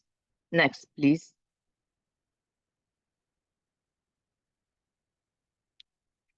Okay, in terms of what is driving or influencing the customer experience journey, it should not be unexpected that road safety remains a constant priority and a driving influence for all organizations. However, looking ahead, there is a significant divergence as to what the likely drivers are anticipated to be, and it is interesting that the growth of new technologies, greater integration of transport modes, and sustainability issues are the forefront of strategic thinking and community expectations. What can also be seen in the growing change and interest in the environment has evolved as the conversation matures into the broader issues of sustainability. This does not diminish the fact that the funding and financing, integrity in the form of transparency and accountability continue to have prominence even outside of the top 5, and that stakeholder engagement remains high as citizens seek to be more involved and engaged in decision-making processes. Next, please. Okay, and When it comes to measurement approaches, organizations tend to follow one of the two Bohr methods for determining customer satisfaction. Whatever the basis and frequency of the measurement, it is evident that whilst the results are reflective of community sentiment, they are not necessarily reflective of the entire customer journey in respect of the various services offered by road and transport agencies. On the screen is an example of disaggregating data collected at a whole of a state level, determining customer satisfaction based on an annual perception survey. In this example, it is breaking down statewide results into a region based around what our customers identified as being strengths, priorities, and overall performance compared to the statewide results. And it could be argued that leadership teams and management are not necessarily getting the full picture in respect of customer experience, but this does not diminish the value of the information that is being collected, but it does reflect the difference that we may need to consider when looking at the service we provide to the community compared to the service we offer and provide to customer and stakeholder groups. That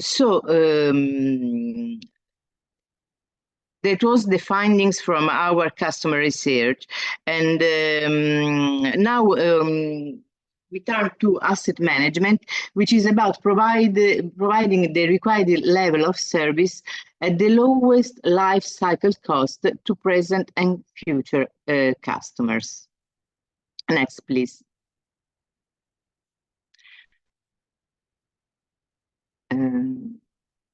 Okay, on that definition, level of service are a crucial element of asset management. However, not all aspects of network performance are relevant to customers, as they are generally more interested in how services are offered than how networks are managed. However, they deliver to suitable levels of service, agencies need to know what assets are needed and how they perform. These needs can be separated into customer, where the focus is on how customers receive services. They tend to be statements about service attributes that customers understand and can provide information which relates to their experiences and perceptions. These include ease of dealing with agencies, safety, comfort, congestion, and so on. And technical, therefore, relates to the service the physical asset provides. They are linked, but tend to be expressed using technical language, such as average network travel speed and roughness levels. They are technical interpretation of the plain language used in the customer category and must be understood by those responsible of delivering the activities, including those who write specifications. So the literary review has returned some interesting results, showing that the culture of customer experience and its integration into asset management has quite different levels of maturity. Through effective engagement processes, we can better understand values and expectations. We can help identify priorities and potential issues, social impact, and opportunities. It also assists in identifying those outcomes and levels of service that community is prepared to pay for. Next, please.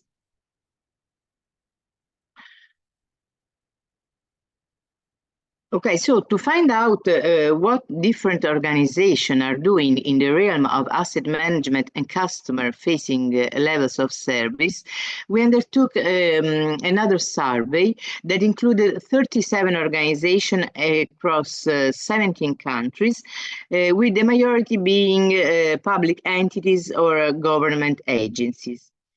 The high-level headlines from the survey found that organizations that have toll roads under their care and responsibility are more likely to survey customers, highlighting that perhaps when the road user takes on a role closer to that of a more traditional fee-paying customer, there is a greater interest in assessing their level of satisfaction.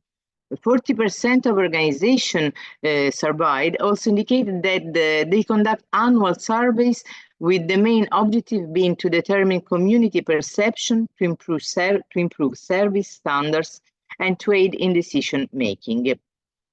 Specific asset management information gathered through the surveys includes network condition and safety, which links back to the drivers we mentioned earlier. Maintenance of the network, everyone hates a pothole, and then information around traffic condition and the impacts of roadworks on community and journey times. So one challenges that agencies face today is adapting the standards to emerging trends in transportation and the related customer needs. Along with the pursuit to sustainability in transportation, new services are developing.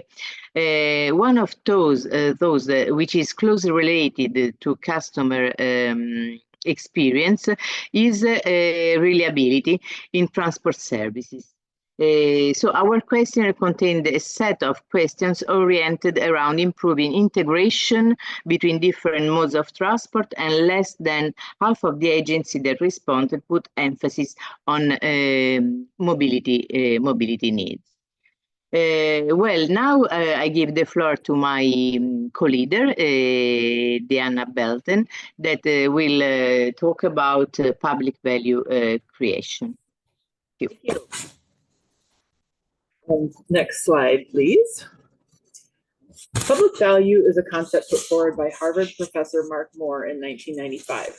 It describes the value that an organization or activity contributes to society, or in other words, its contribution to the common good. Moore saw it as the equivalent of shareholder value in public management. Our research found that improved customer experience fits easily in a wider model of public value creation because the value element of customer experience considers delivery of future-focused long-term value. However, our focus on the value created by transport agencies should not be just the impacts to transport customers or stakeholders, but to communities and society. Transportation investments are a positive for the customer, but also influence communities. An example is climate or other environmental impacts resulting from transport investments. Little look at our literature search from prior cycle and the current cycle we just finished. In the realm of creating and measuring value, the public sector faces challenges that are different from the private sector.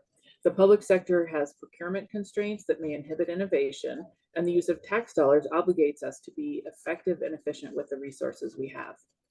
Public sector agencies often have equity as a primary goal, which is not typical in the private sector. Public value methods should help governments decide on actions now that can deliver benefits in the long term, whether on climate change, early childhood education, or healthcare. This is one of the most important and difficult concepts for transport agencies: horizons in time. How to value something today relative to something in 10 or 50 years. This requires a new ways of managing public investment, but also a much more sophisticated approach to discount rates. The current use of discount rates in infrastructure analysis makes it very difficult to value important things far into the future versus in the shorter term. This makes it difficult to justify more expensive but longer term infrastructure investments, crucial preventive action toward climate change. Next slide. Our research identified several related public value practices in transportation. The provincial government of Lower Austria employs an approach to estimate the public value added by road projects based on extended impact analysis criteria. The analysis includes a before and after comparison on projects that have been built and open to traffic in recent years. Such ex post analyses are very useful since not only the construction effects, but the operational impact of transport infrastructure projects is crucial for the estimation of net public value.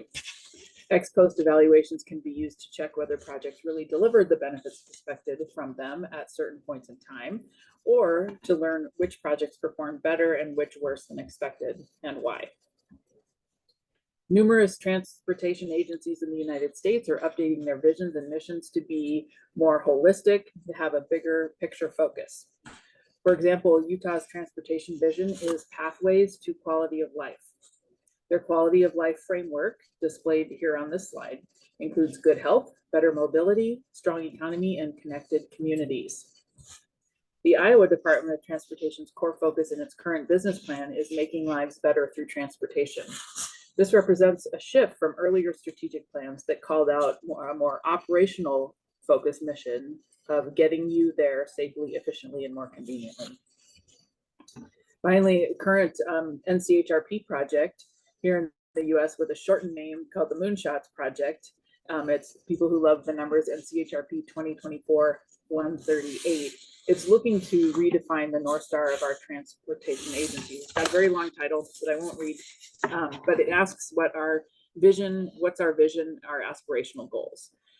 And this one I real read.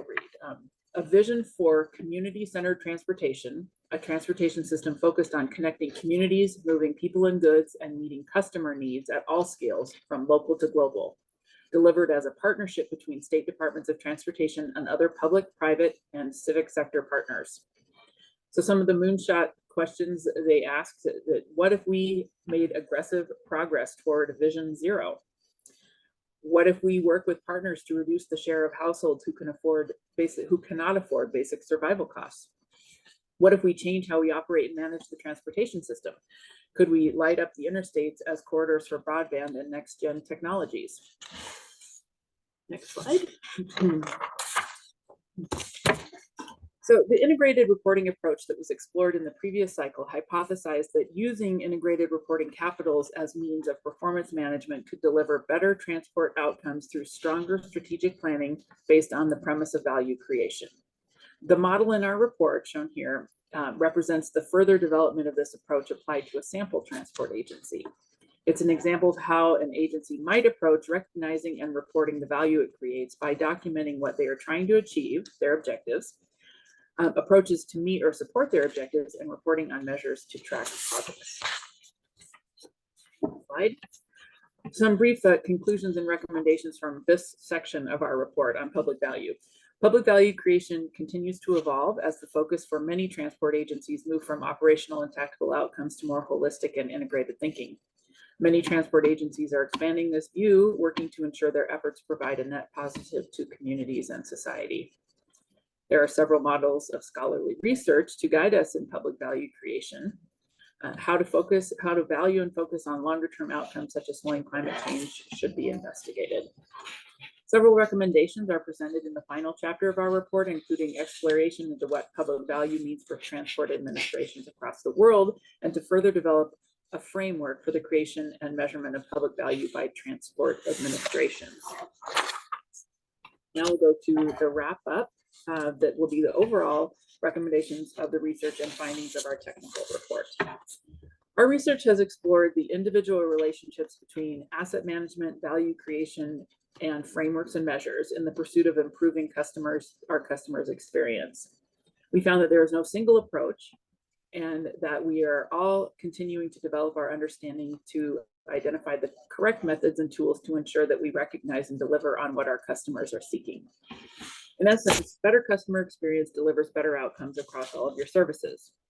We did see that there was a relationship between the type of road network managed and the extent to which customer experience influences decision-making.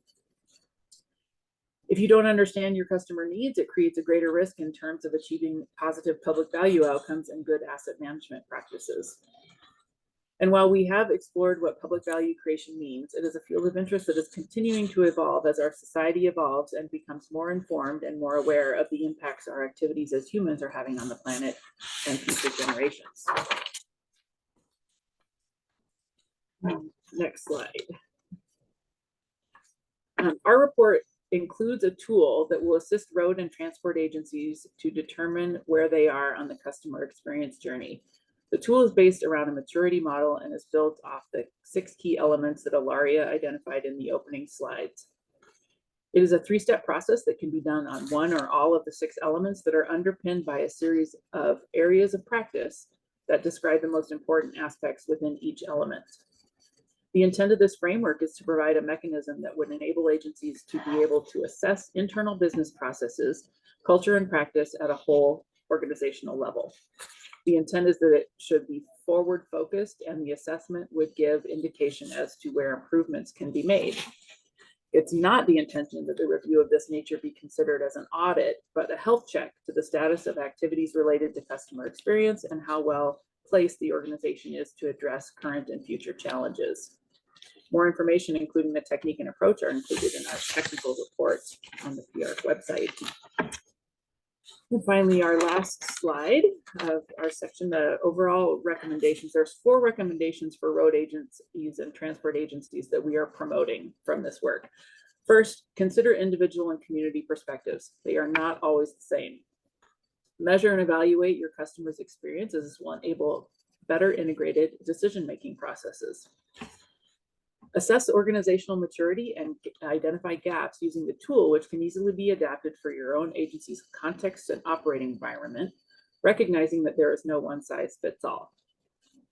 Consider broadening your focus from purely operational outcomes to more holistic integrated thinking for the community and society as a whole. And then there's one more click on this slide that the quality of a society can often be judged by the state of its infrastructure and the level of care and attention given to those who depend on it. This underscores the idea that providing a positive customer experience for users of public infrastructure is a measure of society's commitment to the well-being of its citizens. Thank you very much. That concludes our section. Thank you so much, Deanna and Ilaria. Greatly appreciate the great presentations. And you can see everything ties together with the new overall vision and one that we have shared in the past through the NCHRP project on the moonshots projects. So next we'll hear from José Manuel Blanco Segarra of Spain, of MIDMA, and Karen Bobo, USDOT. We'll go through the introduction slides, but again, in the interest of time, we'll skip reading them for everyone. If you have any questions in the meantime for Working Group 1, Deanna and Ilaria, please put them in chat.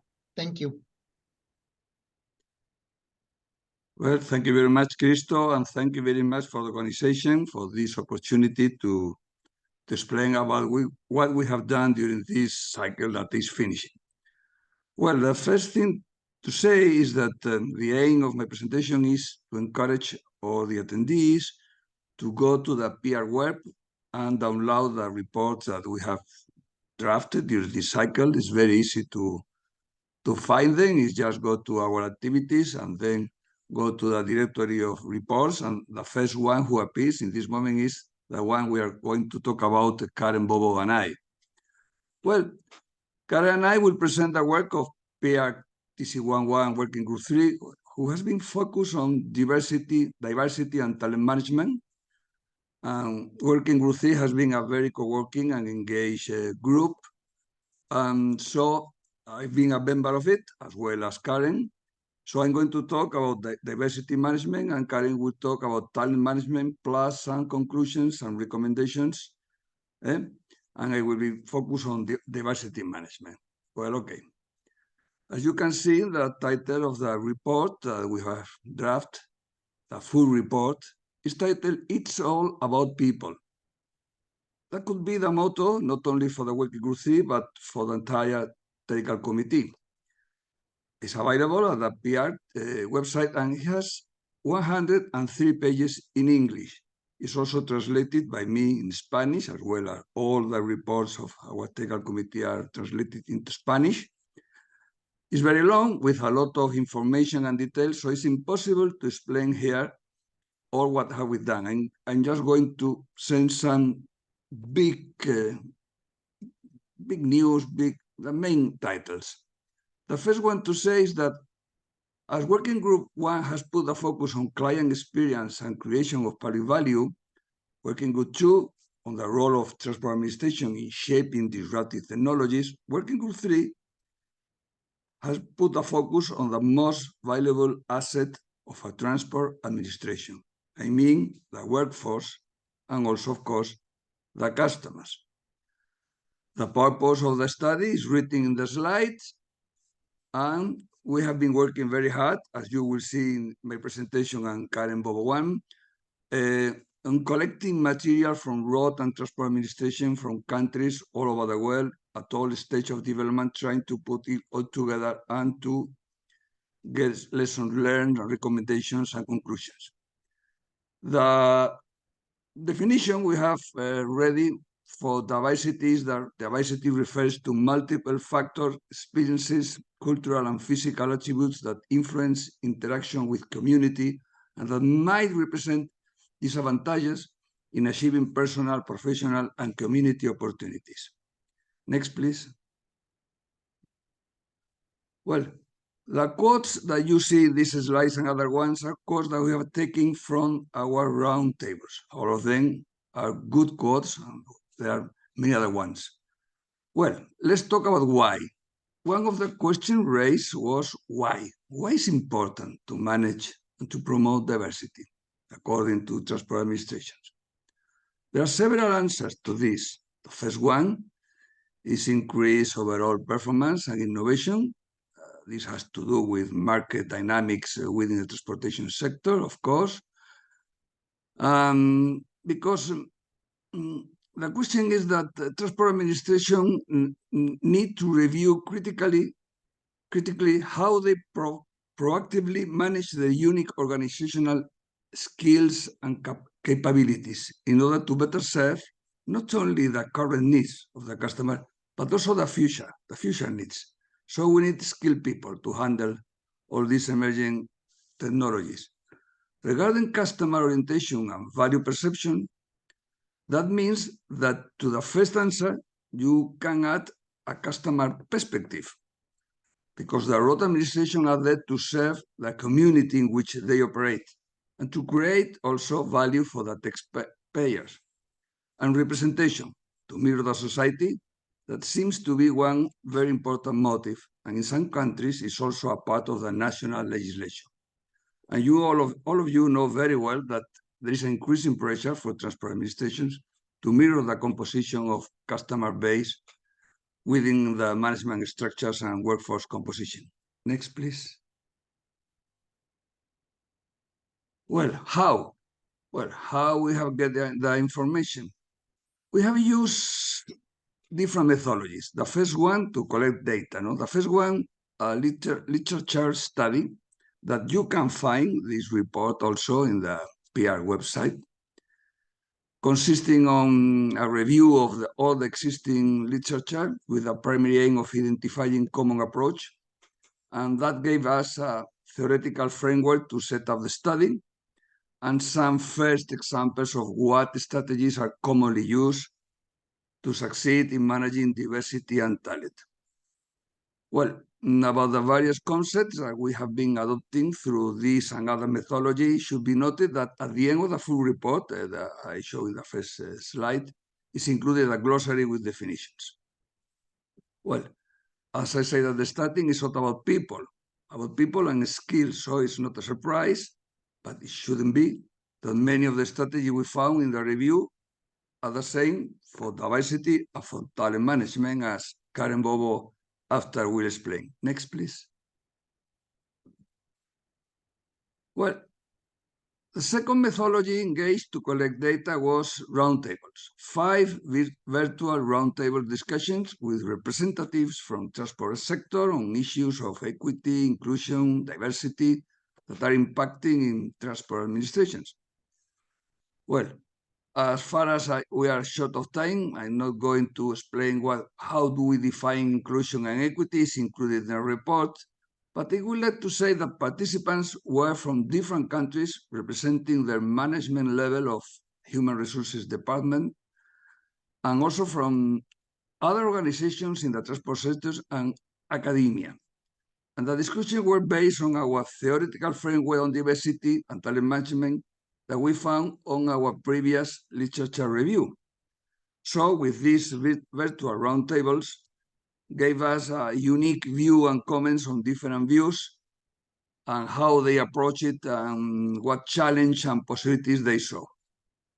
In the report, you will find in the section 3.2 roundtable discussion information about that. For example, the strategies that are being used in recruitment, in training, working conditions, succession planning, raising awareness, procurement, workforce and inclusion. For example, a nice quote, I like it very much, is, we hire for skill and will. If people want to learn, they will. Or another one, good people will leave if they don't feel wanted. And the third methodology was through an online survey together with Working Group 2 on key competencies, new talent and technical development. The results have been published by Working Group 2. Next, please.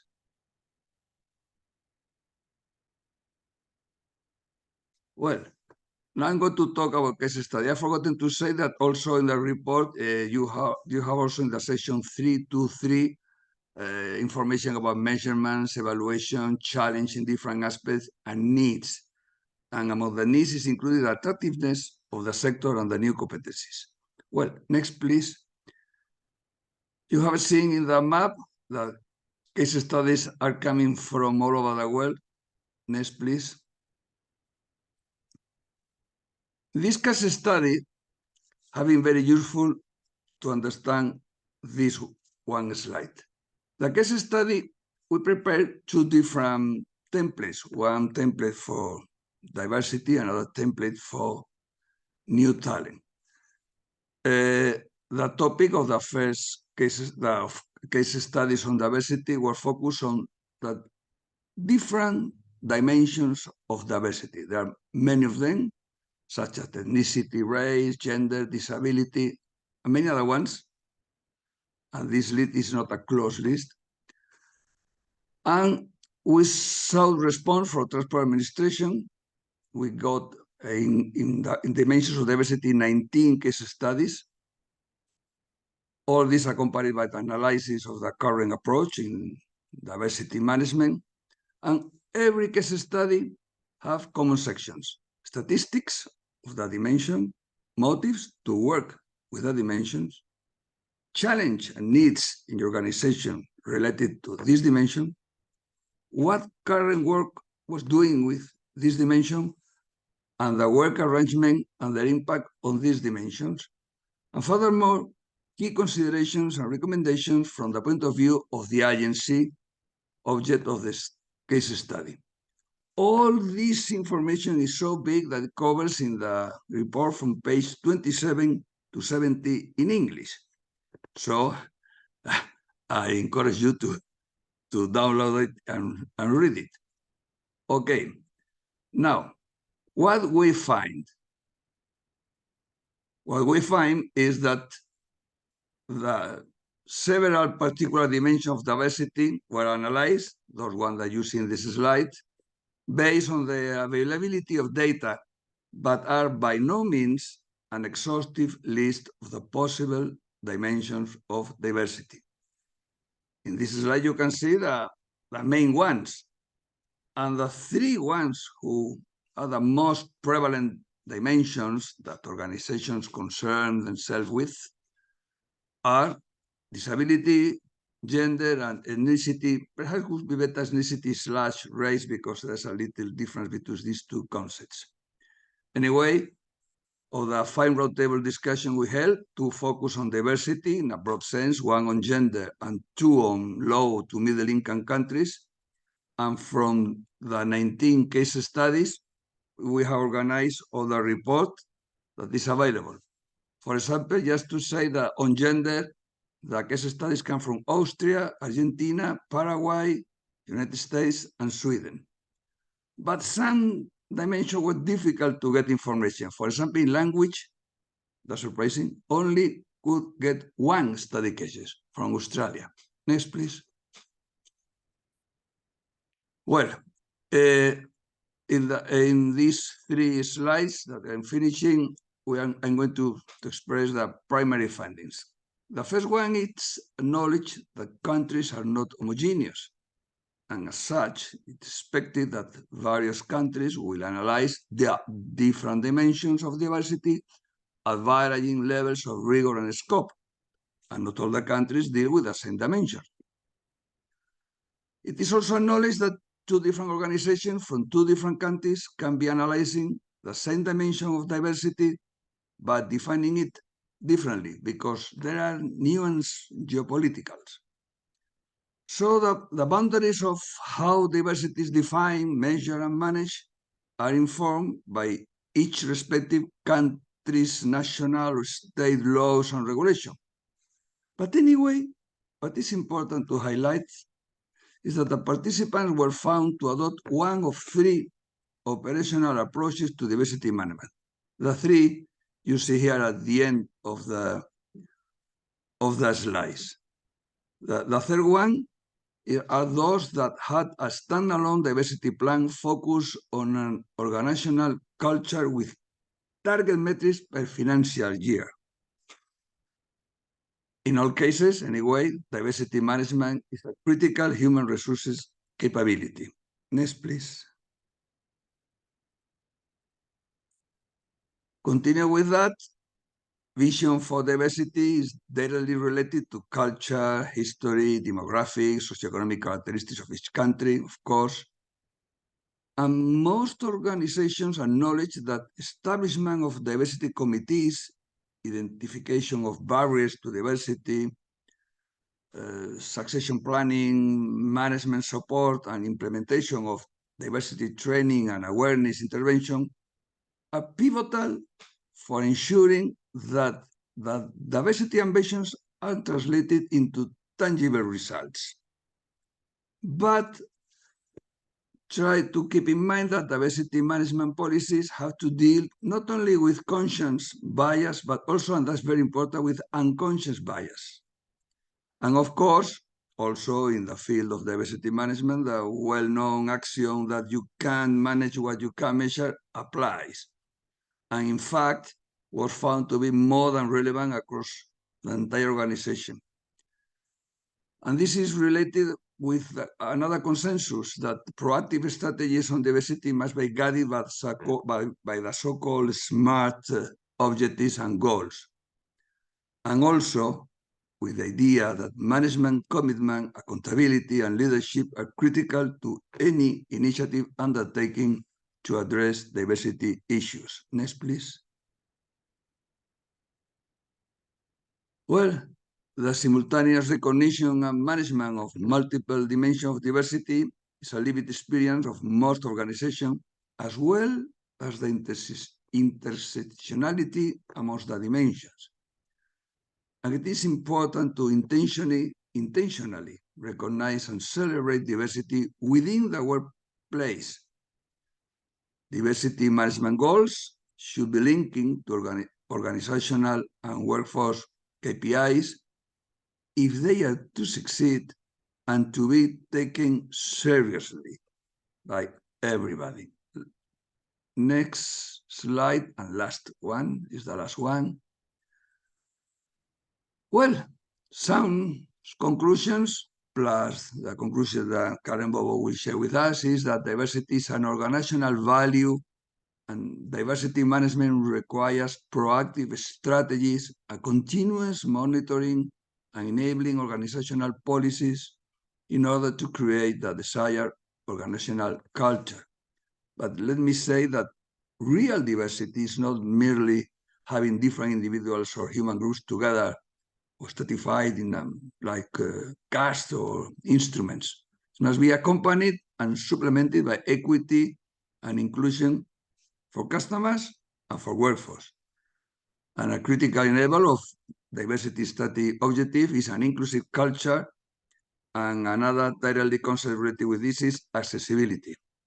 So it's important to supplement the understanding of diversity with the principles of equity, inclusion, and accessibility. And I said before, it's important to highlight that diversity and equity policy have to deal with the conscious and unconscious bias when making people from different backgrounds trying to work together. That's important because when tackling the issue of diversity was found very useful to not lose sight of its impact for both customers and workforce. Because diversity can be viewed not only through internal lens of the organizational workforce, but also through external lens, the customers. Well, effective diversity management can be achieved through the use of appropriate human resources management, and diversity management should be at the heart of this human resources practice and policies. So I close my presentation, I close the cycle of my presentation by saying and reminding you that the primary motive for addressing and managing diversity is representation, increase overall performance and innovation, and a customer orientation and value perception. And that's all for my part. Thank you very much for your attention, and I leave the floor to dear Karen. Hello, everyone. So I will be quick. Let's go to the next slide due to time. So Jose Manuel gave you some of the definitions for talent management, and he talked about the tools we use to gather information in his part of the presentation. But I want to reiterate the definition for talent management. I want to make sure that everyone understands that talent means an individual who brings the competencies to a position. And by competencies, of course, we mean those knowledge, skills, and abilities that they can do the job and they understand what is needed for them in a position. Next slide, please. So for our literature review, some of the findings that we found were that it is very important to have the public sector brand for talent management. We have to make sure we're recruiting. We have to make sure that graduate development programs are available. We are measuring people's performance. Of course, succession planning, manager commitment is very important. Making sure we design jobs that will help people to grow as well as use their skills, as well as continuing to make sure they are trained. But in this day and age, we also need to figure out a way to do work-life balance initiatives. Next slide, please. In our surveys, what we found and what I really want to highlight for you is when you look at the graph to the left of the screen, where it asks organizational skills and competencies to respond to and shape new transport technologies, you'll notice 50% of those who responded to our survey said that they had partial skills and competencies. So you have a good chunk of the organizations that were either yes, they have full, or no, they have insufficient.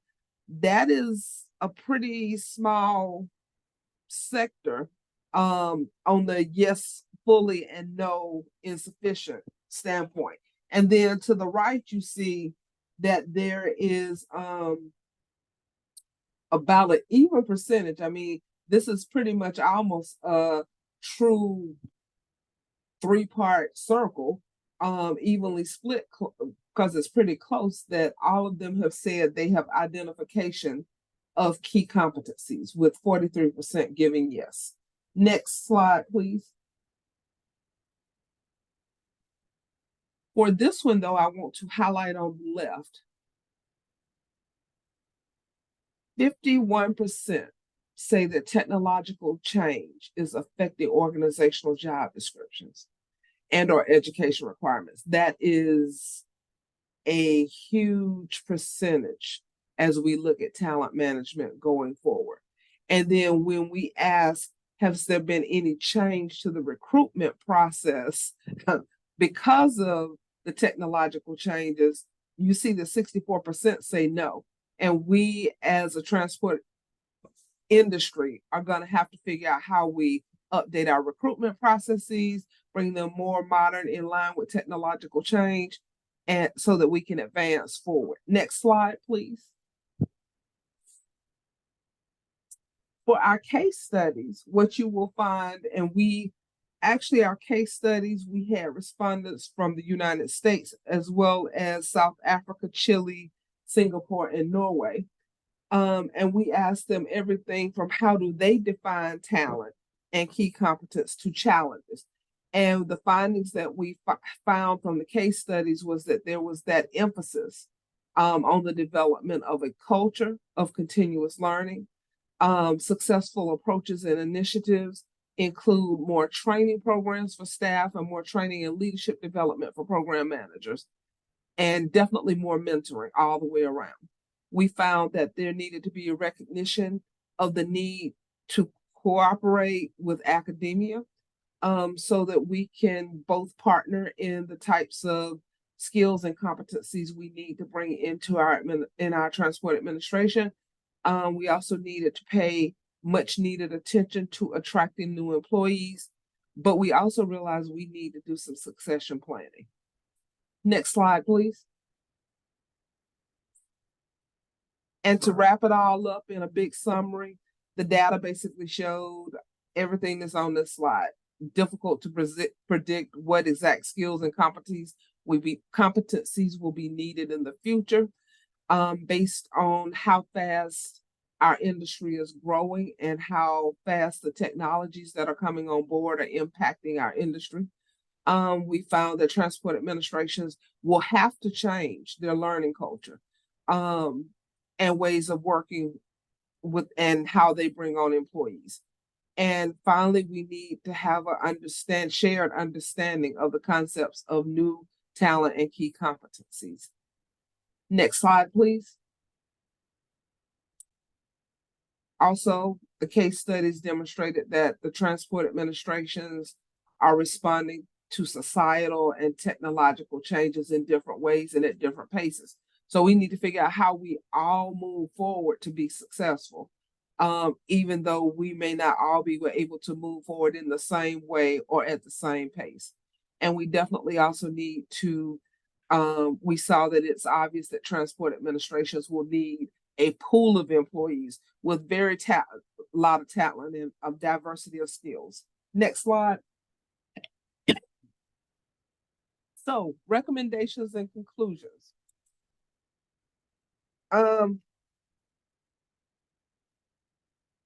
Sorry about that. How I like to say it is what we have found from both the diversity management and talent management aspects of our research and findings is that it really is about people.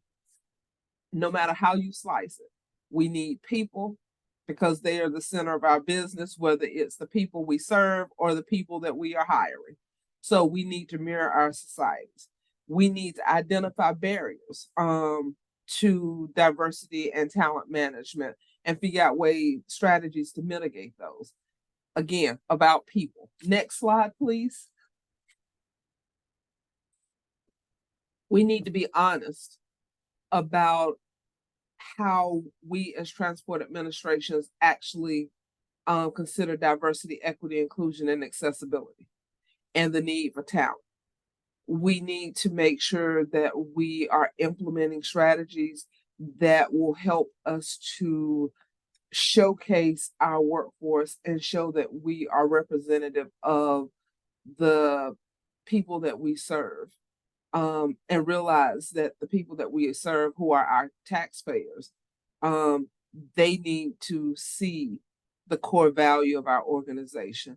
But ultimately, the best way to sum all of this up for talent management and diversity management is they both sort of need the same approaches and strategies and measures to be successful. And basically realize that even though it's two different aspects, they are tightly connected to each other. And realize a diverse workforce is probably one of the best prerequisites for innovation in order to draw talent into a transport administration. So with that, I think the next slide is it says Q&A or closing remarks, and I'm going to turn it back over to Christos. Thank you so much, Karen and Jose Manuel. I greatly appreciate all the time and effort from all of our presenters. I know we have run way over, but hopefully a lot of the material that was presented, you find it useful. And what we'll do next, we're actually, we're going to continue to the end. So for the interest of, having this presentation fully recorded, and what we want to talk a little bit next is the next couple of slides is to share hyperlinked slides with all of the publications that have been produced by TC11 over the last 4 years. As we share the slides, you will be able to access and download those reports directly. These are the ones from Working Group 1. Next one, please. Working Group 2, and then Working Group 3. So, and then to just to briefly talk a little bit about what is next for TCN1, and really this is where you can hopefully start seeing how some of the work that we are putting together, both at the AASHTO level and at the PIARC level and at TRB, is beginning to come together. Next slide, please. So some of you might have seen this from before. This is really something that we have been working for a little bit as to what should the North Star be of our agencies. And, we call this the strategic framework for the transport agency of the future. When we first started working on this, there was still that things that they still needed at home. We defined what that is. And then, of course, when you get together with a lot of bright people, next slide, please, you go through the evolution of an idea, and then let's go to the next slide, please. And, and thanks to Jonathan and a lot of other bright minds, they come together. What started as a North Star has now become a constellation. And, here, we'll share with you the Ursa Minor, where not only now we have the inputs with political direction, vision and purpose, authority and mandate, etc., but you have the guiding principles, and then the outcomes really is about the people, the customers, the employees, the stakeholders, and the community. It's about the prosperity of our society, and it's really about the planet in general, because a lot of the issues that we are facing in transportation are actually global in nature, which is why this international collaboration is so important and critical. So next slide, please. So, and I'm not going to go into all of this in details, but PIARC is starting the new cycle in January. It's going to go from 2024 to 2027. TC11 is really going to be looking into the transport agency of the future. Working Group 1 would be particularly focusing on that, and just highlight some of the questions here, not all of them, but investigating how the transport agency of the future must evolve to meet the changing customer needs. Next slide, please. With some of the preliminary questions that we are setting is, taking into consideration equity and inclusiveness. And what you will see, not just on TC11, but in all of the PR committees, is that equity and inclusiveness are now a central topic, because as was mentioned earlier, that is a fundamental guiding principle for PIARC and are really central to all of the work that we are doing. Next slide, please. Working Group 2, would be working on public value creation by transport agencies, and how should transport administrations consider the principles of public value as they redefine strategic frameworks to better represent a focus on more holistic societal expectations. Next slide, please. And next. And working group 3, would continue their work on strengthening workforce through modernizing skills, enhancing diversity, equity, and inclusion. And again, one of the most critical and universal issues facing the entire transportation industry, as we know, is the one of workforce shortage, diversity, equity, and inclusiveness. That is not just an issue that we face here in the United States. It's something that we have heard from many, many countries around the world that they're all facing. And of course, this topic includes the interrelated issues of talent management, new competencies required, and particularly in light of the disruptions that they are taking place, how is artificial intelligence going to impact all of that? Next slide, please. Next. All right, so we ran out, so please send us any questions that you have via email. We'll make sure that we respond to them. And next one, please. And as we wrap up, my apologies again to everyone for running longer than usual today. I want to extend my appreciation to all of the presenters and to all of you who are here today, particularly the hardcore friends that we still have here. A big thank you to Spybond Partners and Laurie Richter for all of their work in supporting us in the organization of this and many other webinars. You did not hear from Anna and Mish today, but let me tell you, this would not have been possible without their support. I want to thank them both. And make sure that you do join us on December 7th when you do get to hear from Anna on the AASHTO update and from Mish on the Federal Highway update. And I know it's never too late to remind everybody of what we're going to be doing at TRB. It's coming up. Some of these presentations that you heard today, if you are working with TRB committees and you would like to have a synopsis or something, please reach out to us. We love to share with TRB as well. It is one of the PR partners as well. Our next webinar on December 7th, it's actually going to preview the topics of interest to the performance management community at the upcoming TRB annual meeting. We're hoping that Victoria Sheehan would also be joining us and talking a little bit about the critical issues of transportation, which is a new publication that TRB would be releasing soon. And then let's not forget about March, because the webinar in March would be all about the Future and Transportation Agency, something that ties really closely together with today. With that, huge thank you to all of you. You'll find the full presentation again at the TPM portal. Thank you.